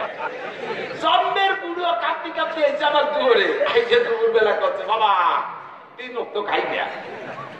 গা গত দেখে মনে হচ্ছে খাইনি, চামড়া আড়ের সাথে লেগে গেছে, দুধ পাবে পালো না। আমি একটা লুঙ্গি আর একটা জামা দেওয়া নিয়ে করছি, 3 ওয়াক্ত খাই না। আমি বললাম যে 3 ওয়াক্ত না খা বুড়ো এরকম কাঁপতে কাঁপতে যত দিয়ে হেনে মরে সাথে না করে হুজুর বোমা মারি। আমি কইলাম দৌড়ে যে কইছি যে কি ভাত টাত আছে নাকি, যে পান্তা ভাত আছে, ওইরকম মাছ মরা বুড়িও তাই দিয়ে পান্তা ভাত খাওয়া যায়, আপাতত তাও করেন, পরে গোসল টোসল করে যায়, পেট ভরে খাওয়া যায়, লুঙ্গি জামা দিয়ে পাঠায়। আমি যে গেলাম চাচা এত 3 ওয়াক্ত খান নাই, তাই পান্তা ভাত আছে, আর ওই যে রাইস কুকারে তো ভাত সুইচ ওঠে নাই, 10-15 মিনিট 1 ঘন্টা অপেক্ষা করে তরকারি হয়ে যায়, পান্তা ভাত খেয়ে বসে। না মানে তাহলে একবারে খাই পান্তা ভাত, খালি আমার গ্যাস হয়, একবারই খাবে পান্তা, খালি গ্যাস হয়। এই বাংলার জমিনে ফকিরেও পান্তা খাইতে চায় না। কথা বলেন ঠিক কি না? কোন চিন্তে সন্তান প্রোটেকশন বন্ধ দিবা? আমার চোখের সামনে দেখেছি 8টা ভাই 2 বোন, 10টা ভাই বোনই বড় দিনারের উচ্চ শিক্ষিত হয়েছে, ওর মধ্যে একটা আবার মুফতি মুহাদ্দিস শাইখুল হাদিস হয়েছে। লোকটা অত্যন্ত গরিব মানুষ, কোন মতে সামান্য অল্প বেতনে চাকরি করত। এই অল্প বেতনের চাকরির উপরে 10টা ছেলে মেয়ে বড় লেখাপড়া শিখছে, কোটি টাকা কোটিপতি বাপ, ওই বাপের মাত্র একটা ছেলে, সেই ছেলে 1 টাকা দিতে হবে। একটা হলি লেখাপড়া শিখে প্রেসিডেন্ট হয়, এরকমও নয়। আর 10টা হইলে লেখাপড়া শিখে না, তাও না। শিক্ষা তার জন্য লিখে রাখছে, যে চেষ্টা করে সেই পায়। আল্লাহু আকবার। তবে হালাল টাকা খাইয়া ছেলে মেয়ে যদি মেলাও হয়, আর রুজি যদি কম হয়, সেইগুলো খাইয়া মানুষ হয়, ঠিক না? রাস্তায় দাঁড়াইয়া আঙ্গুলি চকল্লি চতুর্দিক দিয়ে খালি টাকা করতে থাকি। এই টাকা বস্তা বস্তা কামাইছো, রিটায়ার্ডের পরে বাড়ি গেছো, যে দাদা ছেলে 2টা, একটা এরশাদ সিকদার, একটা কানা জাহাঙ্গীর, একটা হাসিতে চলছে, আর একটা ক্রস ফায়ারের মতো ইন্ডিয়া চলে গেছে। গ্রামে তাইকে রিক্সা চালাইয়া কোন মতে 200 টাকা 250 টাকা কামাই করিয়া 10টা ছেলে মেয়ে লেখাপড়া শিখাইছে, সবগুলো বড় বড় শিক্ষিত হয়েছে। এখন তারা দালাল দেবে বলে রড সিমেন্ট নিয়ে আসছে, প্রমাণ আছে না নাই? নাহনু নারযুকুকুম ওয়া ইয়াহুম। এ যুবক ভুল করিস না, আল্লাহু আকবার। ছেলে দেয় কে? মেয়ে দেয় কে? সবই আল্লাহ দেয়। ওর উপরে জুলুম করবি, তুই ইমান নষ্ট হয়ে যাইবি। আল্লাহ যদি তোরে কয় এ বৌদি পর পেটে মেয়ে হয়েছে বিদায়, তারে তুই পিটেন দিস আর তালাকের সিগন্যাল দিস, তোর বউ মহিলা মানুষ দুর্বল, পারে না, যা পারছে তা বানাইছে, তা হয়ে গেছে মাইয়া। তোরা কয় বা পিঠা তো গায়ে তোরে বল আছে, পিঠা মানুষ, ছেলেটা তোরা বানা ছেলেরা বানা দিবালি করা পিঠেতে দাঁড়ায় তো কেড়াই দিব না। 6.5 তার তুই বউরে আতুর করে বাড়াইছি, তোরে বাড়িব ফাঁকা জায়গায়। তুমি যদি ছেলে বাড়াইতে না পারো, স্ত্রীর পিঠে মেয়ে হলো, তুমি তারে জুলুম করো কেন? বরঞ্চ আল্লাহকে ইয়াহাবুলি মাইয়া চাবে না। কোরআন শরীফের আয়াতে প্রমাণ করে আল্লাহ কন্যাকে ভালোবাসে। বসে বিদায় আগে আয়াতের ভিতরে মেয়ের সিগন্যাল মেয়ের কথা আছে ইয়াহাবুলি মাইয়াশা ওয়া ইনাসা যারে আল্লাহ ভালো যারে মনে চায় তারে আল্লাহ মেয়ে দেয় আগে ছেলে কইলো না আগে মেয়ে কইলো ওয়াহাবুলি মাইয়াশা যুকুর যারে খুশি ছেলে দেয় আগে কইলেন মেয়ে দেয় পরে কইলো ছেলে দেয় বোঝা যায় আল্লাহ মেয়ে ভালোবাসে যাদের মেয়ে আছে ছেলে আছে আমার আপনারা একটু সাক্ষী দেন বলেন তো আপনারে ভালো কে বাসে বেশি ছেলে না মেয়ে আমার 5টা ছেলে 2টে মাইয়া ছেলেরা যখন মাদ্রাসাতে বাড়ি যায় যাই ওই তাল তামাশা আছে যার যার কাছে শেষে আছে খাবার উত্তলি করে না ডাক দেয় ছেলেরা যার যার কে চলে যায় মাইয়ে 2টি আমার মতে 5 ছাড়ে না বিশেষ করে ছোটটা মনে একটু বড় হয়ে গেছে একটু লজ্জা করে ছোটরা আছে খালি ডাক দেয় আব্বা ভাত খাবেন না আব্বা ভাত খাবেন না ও আমি না খাবি তুই খাবেই না ছেলে বইছে আর মেয়ে বইছে খাইতে বড় মাছের মাথা ছেলেতে কইতেছে আব্বা মাথাটা আমি খাবো ছোট মেয়েটা কয়ে তুই খাবি না আমার আব্বু খাবে ও কয় না যে আমি খাবো মাইয়ে তো এরই কয় মাইয়ে হইলে রাগ করো ছেলে হইলে ছেলেতে বিয়ে কইরা বউ নিয়ে চলে যাবি ঢাকা চুরে 4 উপরে থাকবে আর তুমি বাসতলায় পড়িয়া থাকবা মারবা কোন জায়গা তার জানা যায় আসবে না মিলাদের দিনে সে সিগারেট খাবে ঠিক বলতো ঢাকার থেকে এমন ভাবে নায়িকা সাইজা ঘোড়া চাঁদা সাইজা তার দিকে যুবকরা ব্যান ব্যান করতে তাহলে রয়েছে গুইয়াবাসির মতো তোর বউ নিয়ে তো সে যুবক আড্ডা করে আর তোর বাপরে তুই মিলাই দিয়ে ভেসতে ফাটাস গরু জবাই দিতেছ গুততি নামাবে তোর বাপ ভেসতে শয়তানি বাদ দাও মাইয়েরা বাপের মরার খবর শুনে সেই দিনে দিনে কদম পড়িয়ে ফেলাইছে তাড়াতাড়ি দ্রুত নিজের হাতের তো কাঁচা খেজুরের পাতা দিয়ে পাটি বানাইয়া মেয়েরাই আব্বার কবর দেয় কথা বলেন ঠিক না এরপরে প্রত্যেক মাসে একটা খতম পড়েও দাতাল তুই তো কোনোদিন বাপের নামে একটা খতম পড়িস না পয়সা থাকলে কটা মৌলবি কিনে নিয়ে বসাই দিস তোরা ফড়ামি বিড়ি খাই সন্তানের ভিতরে সবচেয়ে দরদি মেয়ে কথা বলেন ঠিক ছেলে হোক মেয়ে হোক আল্লাহরই দান যাকে খুশি ছেলে দেয় আল্লাহ যারে খুশি মেয়ে দেয় আল্লাহ তবে মেয়ে হলো বাপের পক্ষে ছেলেরা হলো মায়ের পক্ষে বিশ্বাস হয় বুড়ো কালে যাইয়া তুমি বউর একটা চর দিয়ে দিও 5 ছেলে তোমার গলা ধাক্কাতি একেবারে গল চামট নিয়ে যাবে মাইয়েরা যাইয়া আব্বারে একরকম বুঝে মারে একরকম বুঝে মারে একটু দাঁড়ায় তুমি একদিন মানুষ উঠি না কোনোদিন ছোটবেলায় দেখতেছি তুমি আমার আব্বার সাথে খালি বিরক্ত হলো কে তুমি মহিলা মানুষ চাকরি থাকতে পারো মারে থামায় আর আব্বার মা তো গুড়াইতেছে পাগলা টাইম মারা এই এলো মাইয়ার এলো শেষ ঠিক কি وينزل الغيث ويعلم ما في الأرحام وما تدري نفس ماذا تكسب غدا আল্লাহ পাক সূরা লুকমানের ভিতরে বলেন নবী তিলাওয়াত করে জিবরাইলের শোনায় কা জিবরাইল 4 নম্বর মারিফাত আল্লাহর হাতে রাখছে আগামী কাল কে কি ইনকাম করবে কে কি খাইবে এটা কেউরে আল্লাহ জানতে দেয় নাই সামনে রান্না করছো খাবা লুকমা ডালে দেছো তাও গিনতে পারবা না হতে পারে কেসো গলায় আটকে মরে গেছো তাও হতে পারে গিলার পরে বমিয়ে বার হয়ে গেছে তাও হতে পারে এর নাম রুজি না রুজি কাকে বলে খাওয়ার পরে যেটা অ্যাডজাস্ট হয়ে যায় ওইটার নাম হলো রুজি এইটা কার কদ্দুর হবে এটা আল্লাহ ছাড়া জগতের কেউ জানে না ওমা তাদরি নাফসুম বিআই আরদিন তামুত কে কোন জায়গা মারা যাবা এ মরার ভয়তে তুমি হজে যাইতেছো না মরার ভয়তে হজে যাইতেছো না হজে যে মরে যাবা সেই ভয়তে যাইতেছো না সন্তানের সামনে মরবা বাড়ি মরবা ও বন্ধু রে মক্কায় মরলে যে দাম মদিনায় মরলে যেই দাম বাংলায় মরলে সে দাম হবে না ঠিক কি না আল্লাহ ওয়ালা বুজুর্গদের তারা কান্দে রাহে মেরা মাসকান হাওয়ালিয়ে কাবা বনে মেরা মদফন দিয়ারে মদিনা ওহা জলওয়া ফরমা হায়াতুন নবী হায় ওহি জাইরিনে মাজারে মদিনা साहिल से लगा दे मेरे इश्कों की सफीना आंखों से दिखा दे मुझे मक्का और मदीना अल्लाह যতদিন বাঁচায় রাখো মক্কার শহরে একটু জায়গা মেরে দিও আমি যাতে হেরেমে নামাজ পড়তে পারি প্রত্যেক এক ওয়াক্তের বিনিময়ে 1 লক্ষ ওয়াক্ত নামাজের সওয়াব পাওয়া যায় যায়। মরণের সময় যখন আসে গো আল্লাহ মদিনায় নিয়ে আমার জানটা নিয়ে যাও, যাতে আমি জান্নাতুল বকিতে একটু জায়গা পাই, যেই জায়গার নিকটে হযরত মুহাম্মদুর রাসূলুল্লাহ শুয়ে আছে, যেই জান্নাতুল বকি কবরস্থানে শত শত সাহাবায়ে কেরাম শুয়ে আছে। আমার মরণটা তুমি সে জায়গা দিও, এমন কইতে হবে তামান্না। মারার মধ্যে কোটিপতি বুড়ো তুমি আজও হজে গেলে না, ছেলে মেয়েরা বাপরে সামনে মারবে, ওরে মক্কা পাঠাই নাই। ওই বাবা সুস্থ হয়েছে, চিকিৎসার জন্য লন্ডন নিয়ে গেছে ইহুদির দেশে। এয়ারপোর্ট থেকে নামে যখন কি বলা হয় অ্যাম্বুলেন্সে কইরা হাসপাতালের দিকে নিয়ে চলছে, অ্যাম্বুলেন্সে শোয়ানোর সঙ্গে সঙ্গে আজরাইল এসে কয় আর এক কদম সামনে বাড়তে পারবি না।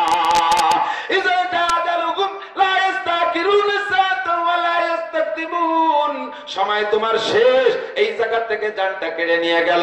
মরার ভয়তে মক্কা মদিনা গেলি না রে বুড়ো, ছেলেরা যাইতে দিলি না বাপরে, সেই বাপরে মারলি নিয়ে ইহুদি খ্রিস্টানের দেশে।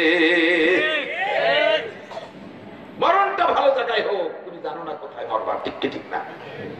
এবার জিবরিল কইল নবী কিয়ামতের ডেট কইতে পারলেন না, ঠিক আছে দুই একটা আলামত বলতে পারেন। নবী কয় হ্যাঁ তা বলতে পারি, আমি তিনটা আলামত বলবো। সেই নলাত নাই সটাই ভালো করে কিলবা।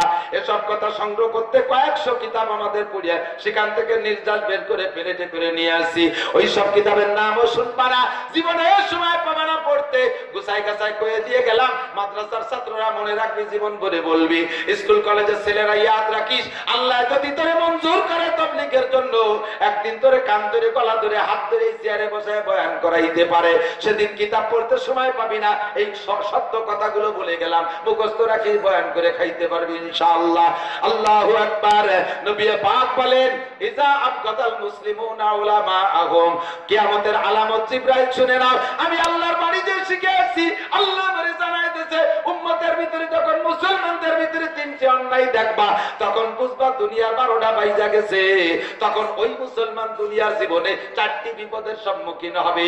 এক নম্বর ইজা আবগাদাল মুসলিমুনা উলামাআহুম, তিন অন্যায়ের একটা অন্যায় হলো যখন দেখবা মুসলমানরা ইহুদি খ্রিস্টান হিন্দু বৌদ্ধ নাসারারা নয়, মুসলমানরা যখন আলেমদের বিপক্ষে সমালোচনা করবে, আলেমদের বিপক্ষে ষড়যন্ত্র করবে, মুসলমানরা যখন আলেমদের কুচ্ছারা গাইবে, মুসলমানরা যখন আলেমদের সাথে শত্রুতাই করবে, মুসলমান যখন আলেমকে সহ্য করতে পারবে না, আলেমদেরকে ক্রিটিসাইজ করবে, আলেমদেরকে ঠাট্টা করবে, আলেমদেরকে ব্যঙ্গ করবে, সমাজে খাটো করে রাখার চেষ্টা করবে, উলামায়ে কিরামকে মূল্যায়ন কম করবে মুসলমানরা।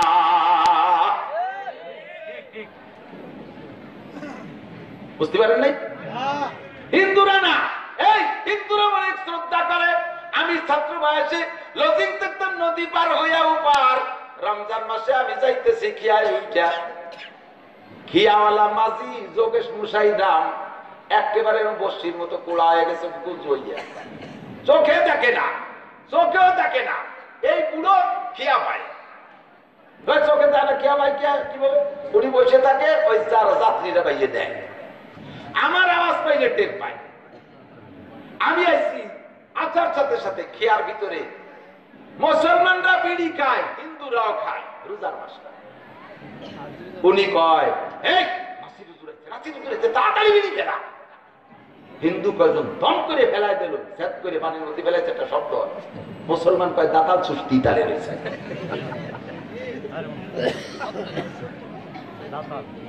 আল্লাহে যদি মিথ্যে কথা বলি, মুসলমানরা ক্ষমতাবান, তারা সিগারেট টানতেই তালে আছে, হিন্দুরা শ্রদ্ধা করে তুমি বিড়ি ফেলাইতেছে। আমার হাজার হাজার হিন্দু শ্রদ্ধা ভক্ত আছে, তারা আমার অশ্বরে দোস্ত শ্রদ্ধা করে, সম্মান করে, যা বলি তা অনেকটা মানে, যদিও তাদের ঈমান নাই। শুনতে শুনতে আল্লাহ একদিন ঈমান দিয়েও দিতে পারে। প্রত্যেক দিন তাবলীগের মেহনতের ওসিলায় বিশ্বে 1000 কাফের কলেমা পড়ে মুসলমান হচ্ছে। আমার এলাকায় 2টা এই বয়ান শুনতে শুনতে মুসলমান হয়েছে। একটা আমার মাদ্রাসার মাস্টার বানাইছে, তপন আব্দুর রহমান হয়েছে। ও দোস্ত, আলেমদের মর্যাদা কি পরিমাণ হওয়া দরকার ছিল, কোথায় গেল?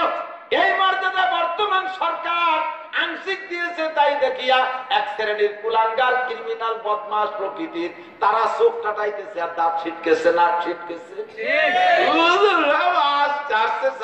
তুমি আস্তার বানান করতে পারো? এই আমাকে কয় এই আমি মাস্টার বানান করতে যাবো, আমি মৌলানা বানান করবো, আমি মুফতি বানান করবো, আমি শাইখুল হাদিস বানান করবো। মাস্টার তুই বানান কর। তুই কয় বছর মাস্টার? তুমি কি সব সাবজেক্টের মাস্টার? মাস্টার তো প্রত্যেক এক একটা বিষয়ের পর হয়, ঠিক না? তো তুই হচ্ছে ইংরেজির পর, ও হচ্ছে বাংলার পর, ও হচ্ছে অঙ্কের পর মাস্টার। আমি হচ্ছে মুসলিম কান্ট্রি, 16 কোটি মুসলমান, বাংলাদেশের প্রধানমন্ত্রী, প্রেসিডেন্ট মুসলমান, এদেশের জাতীয় মসজিদ বাইতুল মুকাররম, লক্ষ লক্ষ উলামায়ে কেরামের বাংলাদেশ। আমি আরবির উপরে মাস্টার্স পেয়েছি। তোর কম করছে কোন জায়গা? এই তো তারিখ খাই। তুই যখন সব নিয়ে নিচ্ছিস একের থেকে এ টু জেড, তুই যখন সব নিচ্ছিস, আমরা কোনো সময় বলেছি আমরা নাকশিটকেনি করেছি? তুই নেওয়ার দরকার তুই দিছিস। এখন আমাদেরকে দেশের সরকার বুঝছে যে বাংলার জমিনে সত্যিকার আদর্শ সন্তান যদি, আদর্শ মানুষ যদি পাইতে হয়, তাহলে আদর্শ মানুষ করার কারখানা কওমি মাদ্রাসাকে স্বীকৃতি দিতে হবে। তাই সরকার দিয়েছে, প্রমাণ করেছে এই বাংলাদেশের কোন শিক্ষা প্রতিষ্ঠান নাই যে প্রতিষ্ঠানের ভিতরে সরকার মত বিরোধী আন্দোলন না করছে, সেখানে যে প্রোগ্রাম করছে, মতের বিরুদ্ধে ভাষণ দিচ্ছে, শিক্ষকদেরকে নিয়ে বসছে, সেখানে নিয়ে মত বিরুদ্ধে কথা বলতেছে, পুলিশ ডিপার্টমেন্ট, বিভিন্ন ডিপার্টমেন্টাল অফিসাররা। কিন্তু আমার কওমি মাদ্রাসার ভিতরে কি আশা লাগছে? কথা বলেন লাগছে? এক সময় একদল কুবুদ্ধি দিয়ে দিয়েছে, মাদ্রাসায় হরকতের ট্রেনিং হয়, তাড়াতাড়ি যান ওই জায়গায় অস্ত্র নিয়ে আসেন। আইসে শুনে যে সত্যি হরকতের ট্রেনিং হচ্ছে, মাদ্রাসার আমার কবে হুকুম নাই, তোর কবে কেন হলো? সুতরাং আমি আসার কারণে না, আমি এসে কলেমার দাওয়াত দিচ্ছি তার প্রতিবাদের কারণে, অন্যায়ের কারণে গজব তোর উপরে হয়েছে। কথা বলেন ঠিক না? যারা এগুলো কাউজে মৌলবীরা যত দোষ নন্দ ঘোষ, এগুলো কিয়ামতের আলামত, তোর কারণে দুনিয়া খোদার গজব আসতেছে, ঠিক কিনা? কি সুন্দর, কত ভদ্র, তাহাজ্জুদ পড়ে, ইশরাক পড়ে, আওয়াবিন পড়ে, চার্চ পড়ে, রাতভর তেলাওয়াত করে। হেফজখানা মাদ্রাসা নাই, এই যে ছেলের পাকে দিলাম, হেফজখানার ছেলেরা রাত্রে ঘুমের মধ্যে কোরআন শরীফ পড়ে। কথা বলেন? বিশ্বাস তো হয়, আসেন আমার সাথে এখনই যাবো আমার মাদ্রাসায়। আমার মাদ্রাসায় হেফজখানা আছে, আমি যাই মাদ্রাসায় রাতের বেলা, হেফজখানার দিকে একটু কান লাগাই দেখি, শুনি, একটু চোখ লাগাই ও কিছু কি মারে দেখি কোন সুবিধা অসুবিধা আছে নাকি। দেই যে ওই দিন সজাগ থাকতে যা পড়ছে, ঘুমের মধ্যে তাই স্বপ্নে দেখতেছে মাথার কোরআন শরীফ পড়ার সময় তো মাথা গুতোয়, মাথা ঝুলোয়, আর ওই গুতোচ্ছে হুলাইকা হুলাইকা হুলাইকা, প্রতি মালিক ফিরতেছে মাথা তলে। সজাগ থাকতে হুলাইকা পড়ছে, স্বপ্ন হচ্ছে হুলাইকা পড়ে, ঠিক কিনা? দরকারি মাদ্রাসা, এটা কি দরকারি মাদ্রাসা? কথা বলেন না কেন? আল্লাহ, হ্যাঁ ভাই, আপনি মাদ্রাসা করছেন, এই জায়গা দিয়েছে, শুনলাম একজনটা জায়গা দিয়েছে, এই জায়গাটা যিনি দিয়েছেন ওনার উদ্দেশ্য কি? যে আল্লাহ, আমার ছেলেগুলো সময় মতো বুঝি নেই, মাদ্রাসায় পড়াতে পারিনি, আলেম বানাইতে পারিনি, এখন আমার ছেলেগুলো আল্লাহ ওয়াকালে এসে, ছেলেরা তো সব জেনারেল শিক্ষিত গেছে, আমি তো বুঝছি আমি কি করতে পারি। আল্লাহ, আমি 2 কাঠা জায়গা দিচ্ছি, এর উপরে একটা হেফজখানা, হুজুর একটা হেফজখানা করেন। আমার মরার সময় 5টা ছেলে পাঠাই দিন, আমার পাশে বসে সূরা ইয়াসিন পড়বে, আর আমার মৃত্যু যন্ত্রণা হবে না। এই উদ্দেশ্যে 2 কাঠা জমি দিয়ে একটা ঘর উঠে গেছে। কথা কন? হ্যাঁ, নামাজ হবে না। এখন যারা হাঁটা দেবে তারা বলতে যে মাদ্রাসার বিপক্ষের লোক। আমি ডেকে দেখাবো, পেশাবাসকে এক আঙ্গুল উচ্চ করবেন, মিথ্যে কথাকে আঙ্গুল দেখালে ডায়াবেটিস হবে, নিরিবিলি ভাবে বসতে হবে। দোয়া করবো আল্লাহ যেন সবাই সুস্থ রাখে। কথা বলে আল্লাহ।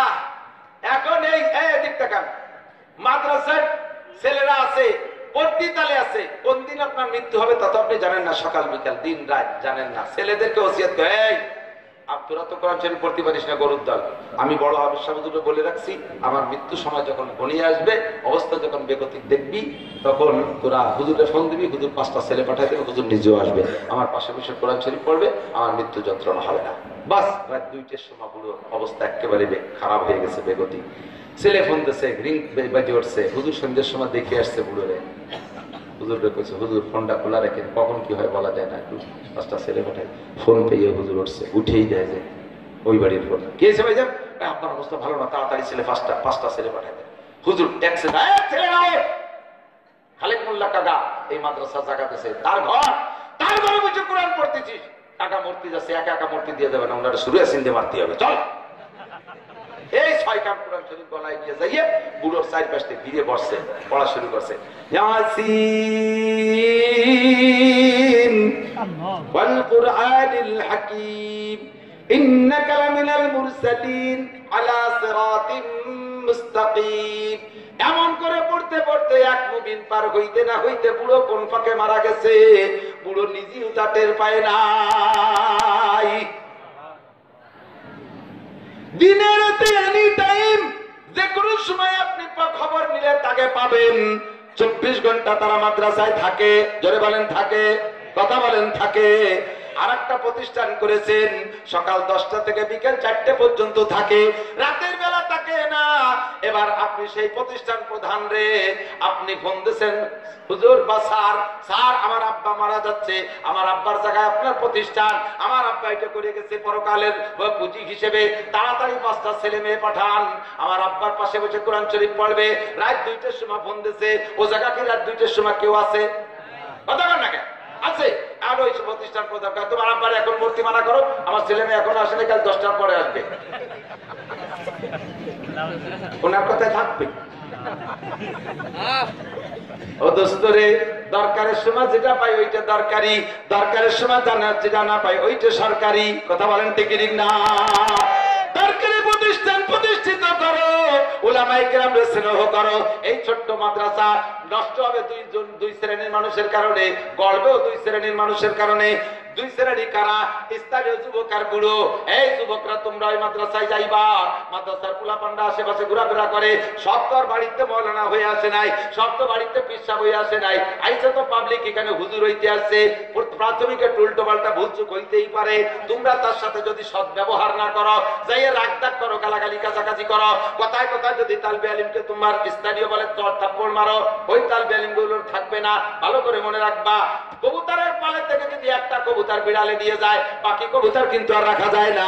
ওই কবুতররা জোট করে পায়, এ বাড়ি আজরাইল বাড়ি চিনে বেলাইছে, এ জায়গা আর থাকা যাবে না, এ বাড়ি বিড়ালের আড্ডা, সব কবুতর পালায় চলে যাবে। একটা তালবে আলিমের গায়ে হাত দিবি, ওই তালবে আলিম জয় দোস্তরা চল, এদেশের আশেপাশে কত জানোয়ারের বাচ্চা, একে কারণে মাদ্রাসা থাকা যাবে না, ওরা অন্য জায়গায় চলে যাবে, যাই হুজুর পায়ে ধরেও রাখতে পারবে না। যে বলবে যেখানে পড়ি চাপা পড়ি, কোন পাকে সুলাকুণ্ড পড়বি না, ওই সুলাকুণ্ড মাদ্রাসার পাশে ওই কুত্তর বাচ্চা, জানোয়ারের বাচ্চা, তারা মানুষকে তালবে আলিমদেরকে মূল্যায়ন করে না, কথায় কথায় চর থাপ্পড় মারে, এরকম অন্যায় করে। জামিনে মাদ্রাসা জীবন করে আমার মতো 100 বক্তা ওয়াজ করে কাঁদবে না, ওর একটা কবুতর যদি বিলেতি খায়। কথা কোন ঠিক?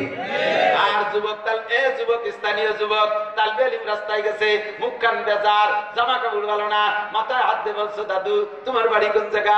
আমার বাড়ি ওই লিয়াকত সাহেবের বাড়ির কাছে। তুমি এ জায়গা কেন? আমি সুলাকুণ্ডা আপনাদের মাদ্রাসায় পড়ি। তো মুখ কান বেজার কেন? কইতেই চায় না। কও দাদা কও। দুপুরে খাই নাই, বোটিংই খাই, 2 বেলা খানা দেয়, দুপুরে খানা খাই নেই। কি কই দুপুর বেলা না খেয়ে মানুষ বাঁচে? কয় হাত না খাই নেই। তাই আয় আমার সাথে আয়। বাড়ি নিয়ে যে কইছো, মা আমি তো জীবন ভরে খাইলাম, এই ছোট্ট ভাই, এর মা নাই, এর বাপ নাই, এতিম, আমাকে মাদ্রাসায় পড়ে। ও মা আমি দুপুরে খানা খাইনি, আমার ভাত কয়টা কি আছে? কয় হাড়িতে খালি তোর খাবারই আছে। কয় এতদিন খাইছে, আজ খাবো না। তালবে আলিম নিয়ে তুমি নিজে পাশে বসাইয়া পরান করে খাওয়াইছো, আর তার গালের দিক তাকায় তাকায় দেখো কেমন করে চাবায়, কেমন করে গেলে।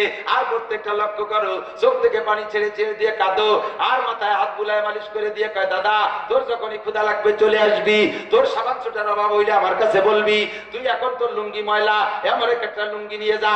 এই করে আদর করে খাওয়াই তোরে দিয়েছো। ওই ছেলেটা বাড়ি যাইয়া এলাকার ছাত্র যারা যেখানে পড়ে তাদের কাছে বলবে, এই যদি মাদ্রাসায় পড়তে চায় সেদিক ওদিক পড়বি না, সোলাকুণ্ড মাদ্রাসায় পড়বি। ওর পাশের যুবকরা আপন ভাই চাইতে ভালো, তারা যে কি ভালো তা বলার কায়দা নাই, নিজের খাবার তালবে আলিমকে খাওয়ায়, দল ধরে ছাত্র তোমার এখানে চলে আসবে। ঠিক না? আমার মুরব্বী বাবারা কি করবেন? যাইয়ে জিজ্ঞাই তালবে আলিম তোমার জামা গোছায় গেছে কেন? কান্দে দিচ্ছে, জামা আয়রন করতে পারিনি, ছিঁড়ে গেছে কেন? ওই যে একটা জামা দিয়ে পাঠাইছে, 4 বছর হয়ে গেছে, বানা দিতে পারবে। একটা টুপি ছিল, ওই টুপি একটা কিনছিলাম, সেটা আড়াই গেছে, পরে এটা পরে তামা থাকে। এই বড় জ্বালার তো কিচ্ছু নেই। আমার সাথে ভ্যানে নিয়ে যায়, ফরিদপুর নিয়ে এর আগা গোড়া তালবে আলিম সাদাতে কি কি লাগে দে। আগে দিবি টুপি, পরে দিবি গেঞ্জি, এরপরে দিবি জামা, এরপরে পায়জামা, 2টা লুঙ্গি দিবি। এই তোর আর কি লাগবে? কাকা আমার স্যান্ডেলও ছিল, স্যান্ডেলও দে। পুরো তালবে আলিম সাজায় দিয়ে গেছে, তোর যা লাগবে আমারে কবি। ওই যে কবে যাই কপাল, সুলাকুণ্ড মাদ্রাসার মুরব্বীরা দাদার চাইতে আপু, নানার চাইতে আপু, আব্বার চাইতে ভালো জানে। সিরা জামা দেখলি খালি বানায় দেয়, নতুন জামা বানায় দেখবা তালবে আলিম হয়ে যাবে। আর স্থানীয় বুড়োরা যাইয়ে মাদ্রাসাতে, ও কিরো মাটি, আমার কিরো পড়ি, ও কি আনলি, বুড়ো শয়তান কি তাহলে ধার কাটে।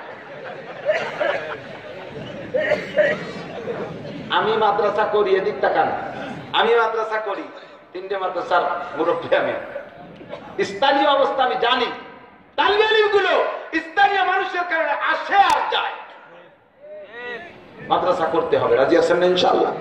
এদেরকে স্নেহ করা যাবে না, ভালোবাসা যাবে না। পাশে দায়িত্ব রাখবেন মা বোনরা, একটা তালিবে ইলমের পাশে বসে খাওয়াবেন, আপনারটা যে জায়গা যাকটা ভাতের অভাব হবে না। ভালো করে মনে রাখেন, আমার বাড়ির কাছে তালিবে মাদ্রাসা, আমার বাড়ির ছোট্ট একটা তালিবে ইলম থাকে একসময়। তো দুপুরবেলা আমি কইছি যে আমি তো সারা দেশ বুঝি মোটা মোটা খাই, আজকে একটু ডাইল দেন তো, একটু শাক ভাজো। সত্যি তাই করছে। এখন একটা ডিম বাইজে একটা পিরিজি করে ডাইকিয়া মিটসেপের মধ্যে আমার ওই আটকায় থাকছে। আমি আমার বাচ্চা কাচ্চাদেরকে নিয়ে খাইতে বলছি। আমি কই কি সেরে দেবো, কথা কইেন না, কথা কব না। আমি বাবা বেটা নিয়ে আমরা চাল নিয়ে খাতে বলছে, তুমি কার জন্য কি সেরে দেবো? এটা কি হতেছি? কানে কানে কয় যে তালিবে ইলমটা ডাইল খাতে পারে না, একটা ডিম ছিল তাই ভাইজে তার জন্য দিয়ে দিলাম। নিজের ছোট মোটো চাল মেরে না খাওয়াইয়ে তালিবে ইলমের জন্য ছোট্ট সেটাও, তার জন্য একটা ডিম ভাইজে সেরে দিয়েছে। আল্লাহ আল্লাহ কয় তুমি আর একজনের ছেলের জন্য ডিম বাইজে সাইডে দিলে না, তোমার জন্য তোমারটা বাইরে যাবে, এখনো যা শেখে নাই, তোমারটার জন্য মহিলারে দিয়ে আল্লাহ কয় তাড়াতাড়ি মুরগি পাল, ওই মৌলানা নাসিরের ছেলে আসতেছে, ও তোর বাড়ি খাবে, তার ডিম খাওয়াবে। তুমি পরের ডালে খাতে দিবা না, সাইকেল রেখে মুসাফিরের মতো প্লেটের কোনা একটু ভর্তা দিয়ে একটু ডাল ও বাড়ি বসা ও খাতে লাগবে হলো 3 প্লেট, ওরে দেশে 1 প্লেট খাইয়ে পেট তৈরি হতেছে, কাজাতি কাজাতে সবাই ওর কোনো জন না খাইয়ে মারে। এক বজে পালান বজে কলিজা ভরে খাওয়াবা, তুমি মোনাজাত করতে সময় পা না, ও যাইয়ে সিজদায় করে কানবে, শেষ রাত্রে করবে আল্লাহ আমার লজিংলা কত কষ্ট করে কামাই করে, আমার লজিংলি মহিলা কত যত্ন করে খাওয়ায়, মায়ের মতো আদর করে, আল্লাহ তুমি আমার কাকিরে তুমি সুস্থ রাখো, হায়াত দাও, আমার কাকির ছেলে মেয়েগুলোকে নেককার করো। তুমি মোনাজাত করতে পারো না, মোনাজাত সে করে দেয়। কথা বলেন ঠিক কিনা? মোনাজাতের কারখানা খুলছি দোস্ত। আজকে সারা দুনিয়ায় দিনকে টিকে রাখার জন্য একমাত্র কারখানার নাম মাদ্রাসা। এ থাকবে তো দুনিয়ায় দিন থাকবে। যত বড় লাচ্চামি দেখাও আর যত বড় কেদারি দেখাও, মৌলবীর আগে কোন সাগে, এই দুনিয়ায় দিনের প্রচার আমরাই করতেছি। তোমার মতো পাইছো পেশাবের সাথে ভেসে চলে যাবে 3 দিনে যদি মৌলবী না থাকে। কথা বলেন না কেন? জোরে বলেন না কেন? ওলামায়ে কিরাম থাকবে না তো তোর মতো দিনদারের কোনো ভ্যালু থাকবে না, শয়তানে তোরে আল দিয়ে ঘুরে নিয়ে বেড়াবে। ইদানিং ইতিমধ্যে এই যে তাবলীগের ভিতরে 2টা ঝামেলা হয়েছে, এই ঝামেলায় উলামায়ে কিরামের বিপক্ষে যারা, এই বিপক্ষের লোকের 50টা ছেলে মাদ্রাসা থেকে নিয়ে গেছে, মাদ্রাসায় পড়াবো না, কারণ মাদ্রাসায় পড়াইয়া হুজুর হইয়ে পরে হুজুরগিরি কামাইরে খাবে, আর আমাদের মুরব্বী কইছে মাদ্রাসায় পড়াইয়া বেতন খাওয়া ব্যবসাকে টাকার চাইতে হারাম। শুরু করে দিয়েছে মাদ্রাসাতে ছেলেদেরকে নিয়ে। আমার ছেলে যে মাদ্রাসায় পড়াবে, মাদ্রাসায় একটা ছেলে নিয়ে গেছে। দলিল আমি আমি আমি ঠুয়ো কথা কই না, যা দেখি তাই বলি, আমার বাচন ভঙ্গি এরকম, তাই আপনারা কথায় কথায় হাসেন। প্র্যাকটিক্যাল যা দেখছি তাই আমি আপনাদের সামনে বলি। আল্লাহ, তাহলে মাদ্রাসা দরকার আছে? এই মাদ্রাসা হবে? কথা বলেন হবে? আল্লাহু আকবার। এই মাদ্রাসার জন্য আমার জান আমার মাল, আমি বলি তো আল্লাহর পর অভিযোগ করে দিয়েছি, আল্লাহর পর ভালোবাসা আছে বলে অভিযোগ করি। আল্লাহ কোটি কোটি টাকা দিয়ে দিত, শয়তানরা আস্ত বিমান ভাড়া করে সেই টাকা দিয়ে ফ্যামিলি শহর নামিয়ে যাচ্ছে, পৃথিবীর এ পাশে ঢুকে ওই পাশে ঘুরে উল্টো পাশে বারোই চলে আসছে। ওই মাদ্রাস যাবে, বম্বে যাবে, লন্ডন যাবে, ইংল্যান্ড যাবে, আমেরিকা যাবে, ইটালি যাবে, অস্ট্রেলিয়া যাবে, ইউরোপ যাবে, সিঙ্গাপুর যাই আকাম করে প্রত্যেক নোংরা হোটেলে টাইম দিয়া লক্ষ লক্ষ কোটি কোটি ডলার নষ্ট করে চলে আসতেছে। আর তোমার কোরআন পণ্ডালা মাটির মধ্যে থাকবে, তুমি টাকা বুঝছো সেই শয়তান দিয়ে দিয়েছ। আমারে তুমি 200 কোটি টাকা দাও, যাও আমি করি। আমি 200 কোটি টাকা দাও, আমি 1 কোটি টাকা রাখবো, 199 কোটি টাকা তোমার। তোমার বিশ্বাস নয়, তোমারটা তুলে দিয়ে দেখো, দেয় কি দেই না, গল্প মারি না, এদিক টাকা নেয়া। আল্লাহ তুমি সাক্ষী, কামাই করি, মোটা কামাই করি, আল্লাহ যথেষ্ট পয়সা দেয়, আলহামদুলিল্লাহ। আল্লাহ আমি কন্ট্যাক্ট করি না, চাই না, দেয় আল্লাহ অনেক দেয়। তো মাদ্রাসায় ঢুকি, যে প্রয়োজন যখন সেই প্রয়োজন আমার সামনে আসলে সাথে সাথে পকেটের থেকে দিই। এই যে আমার মোহতামিম সাহেব হুজুর, এই যে আমার সালতার হুজুর, 2 জন আমার মাদ্রাসার মুহাদ্দিস শিক্ষক হুজুর, আমার মোহতামিম, আমি সভাপতি কমিটি। আল্লাহ আমার থেকে 6 বছরে 27 লক্ষ টাকা নেছে আমার মাদ্রাসায়। আমার এই খয়রাতি টাকা 27 লক্ষ টাকা আল্লাহ 6 বছরে নেছে, আমি দেইনি, আল্লাহ আমার দিয়েছে, আল্লাহ আমার হাতে দিয়েছে, যে নাসিরিয়াতে দিলি ও মাদ্রাসায় দিবে তাই দিয়েছে। আমি বললাম আল্লাহ তুমি তো ট্রাই করছো, তাই 10 কোটি টাকা দিয়ে দাও, দাও দিয়ে ও ভাই আপনি দেওয়ার একটা মন তৈরি করেন, আরে দিয়ে দেবো তো দেবো, আমার আখিরাতে যদি দিয়ে দেবো, টাকার প্রতি মায়া করবা, কোনদিনও পাবা টাকা জীবনে কত টাকা কামাই করছি সে টাকা নাই, আজকে যেটা ভগাচ্ছে সেটাও থাকবে না, কাল যেটা কামাই করবো তাও থাকবে না। গেল কোন জায়গায়? সাইডে তাই গেল, পায়খানার মধ্যে গেল, সিলাপের মধ্যে গেল, অবশ্যই সিলা জামা, দামি দামি জামা গায়ে দিচ্ছি, 5,000-7,000 টাকা দামে জামা, সব নেকড়া হয়ে ঘর মুছে শেষ করছে বিটিরা, কথা কর না? তাহলে কিছু দেখা করে যাব। একটা লোক উঠলে আমি দেখি দেখাবো যে মাদ্রাসার বিপক্ষে লোক চলে যাচ্ছে, একটা তকবীর হবে, 2 হাত উঁচু করে, মাদ্রাসার পক্ষে যারা হাত উঠাবেন, মাদ্রাসার বিপক্ষে যারা তারা নামায় রাখবেন। আল কোরআনের আলো, আল হাদিসের আলো, সুলাকুন্ডু মাদ্রাসা জিন্দাবাদ জিন্দাবাদ, সুলাকুন্ডু মাদ্রাসা জিন্দাবাদ জিন্দাবাদ, টঙ্গীর ইজতেমা সফল হোক সফল হোক, টঙ্গীর ইজতেমা সফল হোক সফল হোক, কাকরাইল উলামা জিন্দাবাদ জিন্দাবাদ, কাকরাইল উলামা জিন্দাবাদ জিন্দাবাদ, আজাহাতি উলামা জিন্দাবাদ জিন্দাবাদ, নারে তাকবীর। ইজতেমা হবে কোন জায়গা? ইজতেমা হবে কোন জায়গা? উলাও ইজতেমা করছে, জিলা ইজতেমা লেখছে, আমার কাছে আছে ফেসবুকে, চারিদিকে লোকে লোকাশূন্য, চারিদিকে লোকে লোকাশূন্য, যথেষ্ট লোক আসার ছিল, কিন্তু কিছু লোক নিজামুদ্দিন চলে যাওয়ার পরে সম্পূর্ণ লোক আসে নাই, তারপরে মাঠে 3 ধরনের জায়গা নাই, কমপক্ষে 60 জন হবে। আড়িবাতির মাথার তলে থেকে কয় ঘুরেছি বেলার দিক চাই ইজতেমারে বেইজ্জতি করে ছাড়ছে, কথা বলেন ঠিক ঠিক না? এইরকম প্রত্যেক জেলায় যদি ইজতেমা হইতো এইরকমই হইতো, আর ইংরেজরা দেখে হাসতো যে দেখা খেলা জমাই দিছি, ওই লোকের মধ্যে ফাটাও সৃষ্টি করছি, দেখ কত বছর হয়েছিল 5 লাখ, এবার হয়েছে 60 জন, আড়ি মাথার তালে দিয়ে শুয়ে রয়েছে, কয়েকদিন পর আড়ি মাথার মধ্যে চলে যাবে, মাথার মধ্যে আড়ির মধ্যে মাথা ছিল। ওলামায়ে কেরামের ইজতেমা, বিশ্ব ইজতেমা, টঙ্গীর ইজতেমা, আজকে যদি এই ভাঙচুর লেগে যায় তাহলে বিশ্ব ইজতেমা বাংলাদেশে থাকবে না, ফিরে আবার লটারি অন্য দেশে চলে যাবে। আমার দেশের গরিব মানুষ বিদেশে যাইতে পারবে? প্রয়োজন করবে। কোরআন বলে ইজতেমায় গেছি, টঙ্গীর ইজতেমা, টঙ্গীর ইজতেমাই হবে, কথা বলেন ঠিক? গত বছর যারা না গেছ এবার তারা যাওয়া, টঙ্গীতে ইজতেমা হবে ইনশাআল্লাহ। ফরিদপুর 25, 26, 27 জানুয়ারি, 25, 26, 27 জানুয়ারি। এই যুবক কত টাকা শিক্ষা সফরে আকাম করতে গেছিস, এবার একটা শিক্ষা সফর টঙ্গীর ময়দানে হবে। কার কার নিয়ে যেতেছে টোল্লাকে হাত দেখাইতে পারো? যাবোই। আরে ইনশাআল্লাহ করে কোথায় আমি কমানি, ইনশাআল্লাহ করার জন্য পাগল। যাবোই যাবোই যাবোই ইনশাআল্লাহ। আমার যাওয়ার ব্যাপারে আমি একদিন তৈরি করি, ইনশাআল্লাহ হায়াতের সাথে সম্পর্ক, ওটা আল্লাহকে দায়িত্ব দিলাম। পরে আল্লাহ যদি আমার নিয়ে খুশি থাকে নেবে, না যদি না নেবো না নেবো। আমার মজিবার দারোগারে কইছে ভাই হজে যাবেন না, কইতে আমি তো 12 মাস কাল পারি, আল্লাহ বাদ দিয়ে আমাদের পয়সা দিলে হয়ে যাবে, আমি তো রেডি। তো এই মাদ্রাসার বিপক্ষে কে একটু হাত দেখান তো, 2 জন না কেউ না। আমি এদিক তাকান, এইখানে 1000-এর উপরে লোক আছেন না? 2-3 হাজার লোক হবে ইনশাআল্লাহ, গুনতে গেলে অনেক লোক, 2-3 হাজার লোক হবে। যদি এই কয়জন মানুষ মিলে একটুক মাদ্রাসার একটা ছাদ না দিয়ে যেতে পারি, নবীর সামনে আল্লাহর সামনে কি মুখ নিয়ে যাব?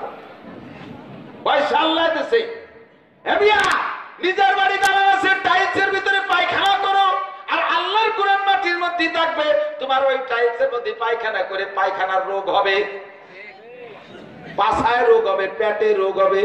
আগে আল্লাহর কোরআনে ভালো জায়গা শোয়ার ব্যবস্থা করে দাও, কোরআনকে পাকা জায়গা টাইলসের মধ্যে রাখো, এরপরে তুমি ঘরে ঘর বানা পায়খানা করো। অদস্ত যতক্ষণ পর্যন্ত আমার মাদ্রাসা আমি দালান করতে না পারছি, মসজিদ না বানাইতে পারছি, অতক্ষণ পর্যন্ত আমি নাসির বাড়ি ইট গাঁথি নাই। আল্লাহর মেহমানকে আমি ব্যবস্থা না করে দিয়ে আমি আমার বাড়ি ব্যবস্থা করি নাই। গত বছর মসজিদ করছি, কার্পেট কিনতে পারি না, বিশাল মসজিদ মাদ্রাসায় কার্পেট নাই, আমার তালবি আলিমরা ঠান্ডার ভিতরে এসে বসে। আমি যখন মসজিদে যাই, তালবি আলিমের পাশার নিচে চারটা জায়নামাজ, যার যার পার্সোনাল জায়নামাজ আনি আমার নিচে বিছিয়ে দেয়। আমি কইলাম সব তালবি আলিমের জায়নামাজ নাই, আমরা বড় হুজুর মনে কইরা জায়নামাজ বিছিয়ে দিচ্ছ গরিবের তালবি আলিম, গরিবের ছেলে মেয়েরা ওরা তালবি আলিম, ছেলে পেলেরা ওদের তো জায়নামাজ নাই, ওরা ঠান্ডায় থাকবে আর আমি বড় হুজুর বলে জায়নামাজে বসবো। এইটা হবে না। যতক্ষণ পর্যন্ত আমার তালবি আলিমদের জন্য কার্পেটের ব্যবস্থা না করবো, ততক্ষণ আমি ঠান্ডায় নামাজ পড়বো। আল্লাহর কাছে দোয়া করছি, মাত্র 3 দিনের মধ্যে আল্লাহ পাক সুন্দর কার্পেটের ব্যবস্থা করে দিয়েছে। ও ভাই রে, আল্লাহর মেহমান কোরআন পড়বে, তাদের জন্য ঘরের ব্যবস্থা না কইরা তুমি আরামের ঘরে ঘুমাইবা না, ও জায়গা আল্লাহ ঘুমাতে দেবে না। আল্লাহ পোস্টিং করে হাসপাতালে পাঠাবে, আল্লাহ পোস্টিং করে জেলখানায় পাঠাবে, আল্লাহ লাস্ট পোস্টিং করে কবরস্থানে দেবে। কেন তুই আমার মেহমানদেরকে খেদমত করলি না? আল্লাহ দিয়ে ধন বোঝে মান, কেড়ে নিতে কতক্ষণ। কারণের সম্পদ নিতে আল্লাহর এক মুহূর্ত লাগে নাই। আমার আপনার সম্পদ নিতে তার চাইতে কম সময়ের ভিতরে আল্লাহ নিতে পারে। সম্পদ আছে, সম্পদের শুকর আদায় করে এক আল্লাহর বান্দা বলে ফেলেন, ইনশাআল্লাহ আমি এক গাড়ি পিকেট খোয়াজা লাগে দেব, আমি 1 টন রড দেব। রড দেওয়ার কোন আল্লাহর বান্দা তাকে দাঁড়িয়ে যান, আমি 1 টন রড দেব, 1 টন রড দেব। কি দেবেন? কত? 10,000। নারায়ে তাকবীর। নাসির রাশিদ মোল্লা 10,000 পিকেট। বলেন আলহামদুলিল্লাহ। আল্লাহ আমার ভাইকে হায়াতে দেবা দারাজ করো। মক্কা মদিনার পিকেট বারবার দেখার তৌফিক দাও। জান্নাতি পিকেটের বিল্ডিং তারা নসিব করো। আল্লাহ তার মায়ের মুরব্বী যারা কবরে চলে গেছে জান্নাতি করে দাও। আমার বাইরে হালাল ভাবে লাখ লাখ কোটি কোটি টাকার মালিক বানায় দাও। মুহাম্মদুর রাসূলুল্লাহ ফরমান দিয়েছে, আমার তালবি আলিমের জন্য কোরআনের ঘর বানা। ও বান্দা, তুমি 1 টন রড দিতে পারলা না, আসো বান্দা তুমি আল্লাহকে, আল্লাহ রাসূলকে খুশি করার জন্য 1 টন রড দেওয়ার কোন বান্দা আছেন? 1 টন রড মাত্র 63,000 টাকা। রড টাইলস ইট পাটকেল সম্পর্কে আমার খুব গভীর ধারণা আছে ইনশাআল্লাহ। আল্লাহর রহমতে সবসময় আমার কাজ চলতেই তালে আছে। সদ্য আমার মাদ্রাসায় 5,500 স্কয়ার ফিটের ছাদ একটা করছি, তার কাজ চলতেছে। কে আছেন 1 টন রড দেওয়ার কোন আল্লাহর বান্দা? তৈরি করে ফেলেন, তৈরি হয়ে যান। 5,000 পিকেট দেওয়ার কে আছেন? 5,000 পিকেট। তো আমি ব্যক্তিগত হাদিয়া চাইও না, আল্লাহ পাক আমাকে ভালো রাখছে। যদি কেউ মোহাম্মতের সাথে আমার মাদ্রাসায় কিছু দিতে চান, অত্যন্ত উপকৃত হই। সারা বছর কালেকশন করতে পারি না। 17-19 জন শিক্ষক, 60-70 জন সর্বক্ষণ বোর্ডিং এ খায়। আর এরপরে বিশাল বিল্ডিং একটা জুড়ছি, ছাত্র রাখার জায়গা নাই, মসজিদে নিয়ে রাখছি হেফজখানা এদের থাকার জন্য। মোহাম্মতের সাথে কিছু দিলে অত্যন্ত খুশি হব। আল্লাহুম্মা সাল্লি আলা মুহাম্মাদ। আলহামদুলিল্লাহি রাব্বিল আলামিন। ربنا ظلمنا أنفسنا وإن لم تغفر لنا وترحمنا لنكونن من الخاسرين. ربنا آتنا في الدنيا حسنة وفي الآخرة حسنة وقنا عذاب النار. আল্লাহ রাব্বুল আলামিন গভীর রাত পর্যন্ত কোরআন হাদিসের আলোচনার শেষে তোমার নেককার বান্দা বান্দীদের সাথে নিয়ে আমি গুনাহগার ভিক্ষার দোকানে হাত তুলেছি। দয়া করে, মায়া করে, মেহেরবানি করে এক্ষুনি আমাদের জীবনের সব গুনাহ খাতা মাফ করে দাও। আমাদের আব্বা মা, দাদা দাদি, নানা নানি, শ্বশুর শাশুড়ি, আত্মীয় স্বজন, পাড়া প্রতিবেশী, বন্ধু বান্ধব, উস্তাদ শাগরেদ, পীর মুর্শিদ, ছাত্র ছাত্র ভাই, কর্মজীবনের বন্ধু সাথীরা, অনেক আমার মহব্বত ভালোবাসার মানুষ দুনিয়া থেকে বিদায় নিয়েছে। মালিক, সকলের পক্ষ থেকে ক্ষমা চাই, তুমি তাদেরকে মাফ করে দাও। কবর আযাব বন্ধ করে দাও। আল্লাহ চির জান্নাতের ব্যবস্থা করে দাও। আমরা যারা দুনিয়া বেঁচে আছি, আল্লাহ সুস্থতার সাথে লম্বা হায়াত নসিব করো। আল্লাহ আমাদেরকে শিরিক মুক্ত ঈমান, কুফর মুক্ত ঈমান ও বিদআত মুক্ত সুন্নতি আমল করার তৌফিক দাও। আল্লাহ রাব্বুল আলামিন প্রত্যেকের দিলের নেক আশা, নেক তামান্না তুমি পূরণ করে দাও। ছেলে মেয়ে যারা লেখাপড়া করছে, মাদ্রাসা, স্কুল, কলেজ, ইউনিভার্সিটি পর্যন্ত, মালিক সকলের মেধা শক্তি তুমি খুলে দাও, ব্রেন শক্তি ভালো করে দাও, লেখাপড়ার প্রতি মনোযোগী করে দাও। সকলকে তুমি উচ্চ শিক্ষায় শিক্ষিত করে দাও। আল্লাহ সকলের শিক্ষা যোগ্যতাকে দাওয়াত ও তাবলীগের কাজে ব্যবহার করার তৌফিক দান করো। মালিক, আমরা যারা অসুস্থ, রোগাক্রান্ত, আরো অনেক রোগীরা দোয়া চেয়েছে, অনেকের মা বাবা অসুস্থ, দোয়া চেয়েছে, স্ত্রী পরিজন বাল বাচ্চা অসুস্থ, দোয়া চেয়েছে, নিজে অসুস্থ, দোয়া চেয়েছে। সব রোগীদেরকে তুমি তাড়াতাড়ি সুস্থ রোগ মুক্ত করে দাও। সুস্থতার সাথে লম্বা হায়াত তৈয়বা নসিব করো, সুস্থতার সাথে লম্বা হায়াতে তৈয়বা নসিব করো। আয় আল্লাহ সারা দুনিয়ার মসজিদ মাদ্রাসাগুলো কবুল করে নাও। আয় আল্লাহ রাব্বুল আলামিন সারা দুনিয়ার মসজিদ মাদ্রাসাগুলো কবুল করে নাও। খাস করে বিশেষ করে আমাদের এই ছোট্ট মাদ্রাসাটা তুমি কবুল করে নাও। মাদ্রাসার 7 প্লাস্টার বডি সহ পূর্ণাঙ্গ মাদ্রাসা হইতে যা লাগবে রব্বুল আলামিন তোমার বান্দাদের মাধ্যমে তুমি পৌঁছাইয়া দাও। আয় আল্লাহ যারা দিয়েছে তাদেরকে আনসার সাহাবা বদরি সাহাবাদের সাথে তুমি কবুল করে নাও। আয় আল্লাহ তাদের হালাল রুজিতে প্রশস্ত বরকত দান করো, ব্যবসায়ী ভাইদের হালাল ব্যবসায় বরকত দান করো, চাকরিজীবীদের চাকরি স্থলে মর্যাদার সাথে রুজির বরকত বাড়াইয়া দাও। কৃষক যারা ক্ষেত খামারে তুমি বরকত দান করো, মা বোনরা দান করেছে তাদের দান কবুল করিয়া মহিলা সাহাবীদের সাথে তাদেরকে জান্নাতি করে দিও। পারিবারিক অশান্তি দূর করে দাও, সদকায় বালা মুসিবত দূর হয় তাই তুমি দূরও করে দাও। আয় আল্লাহ যে যে উদ্দেশ্য নিয়ে দোয়া চেয়েছে সকলের নেক উদ্দেশ্য তুমি পূরণ করে দাও। রব্বুল আলামিন আমাদের সকলকে তুমি মরণের আগে কমপক্ষে একবার হলেও হজ নসিব করো। আল্লাহ অনেক যুবক চাকরির আশায় ঘুরতেছে, চাকরি হোক ব্যবসা হোক হালাল রুজির প্রশস্ত ব্যবস্থা হয় এমন কর্মসংস্থানের জোগাড় করে দাও। অনেকের ঘরে যুবতী মেয়ে যুবতী বোন আছে, বিয়ে দিতে কষ্ট হচ্ছে, দিনদার নেককার ইমানদার কর্মঠ ছেলে দেখে বিবাহের সুব্যবস্থা তুমি করে দাও। চলাফেরার পথে আমাদের সকলকে হাদেসা দুর্ঘটনা অ্যাক্সিডেন্ট চোর ডাকাত গুন্ড বদমাশ শত্রু দুশ্মনের হাত থেকে আল্লাহ তুমি হেফাজত করো।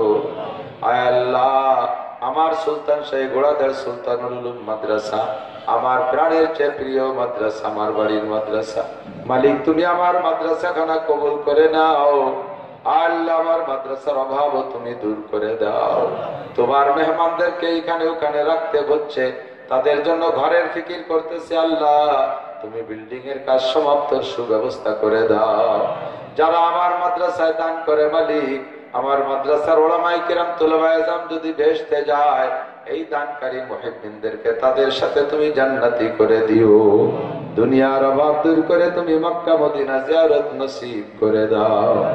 রব্বি রহমহুমা কামা রব্বায়ানি সগীরা রব্বি জিদনি ইলমান নাফিআ সাল্লাল্লাহু তাআলা আলা খায়রি খালকিহি মুহাম্মাদিন ওয়া আলিহি ওয়া আসহাবিহি আজমাইন বিরহমাতিকা ইয়া আরহামার রাহিমিন।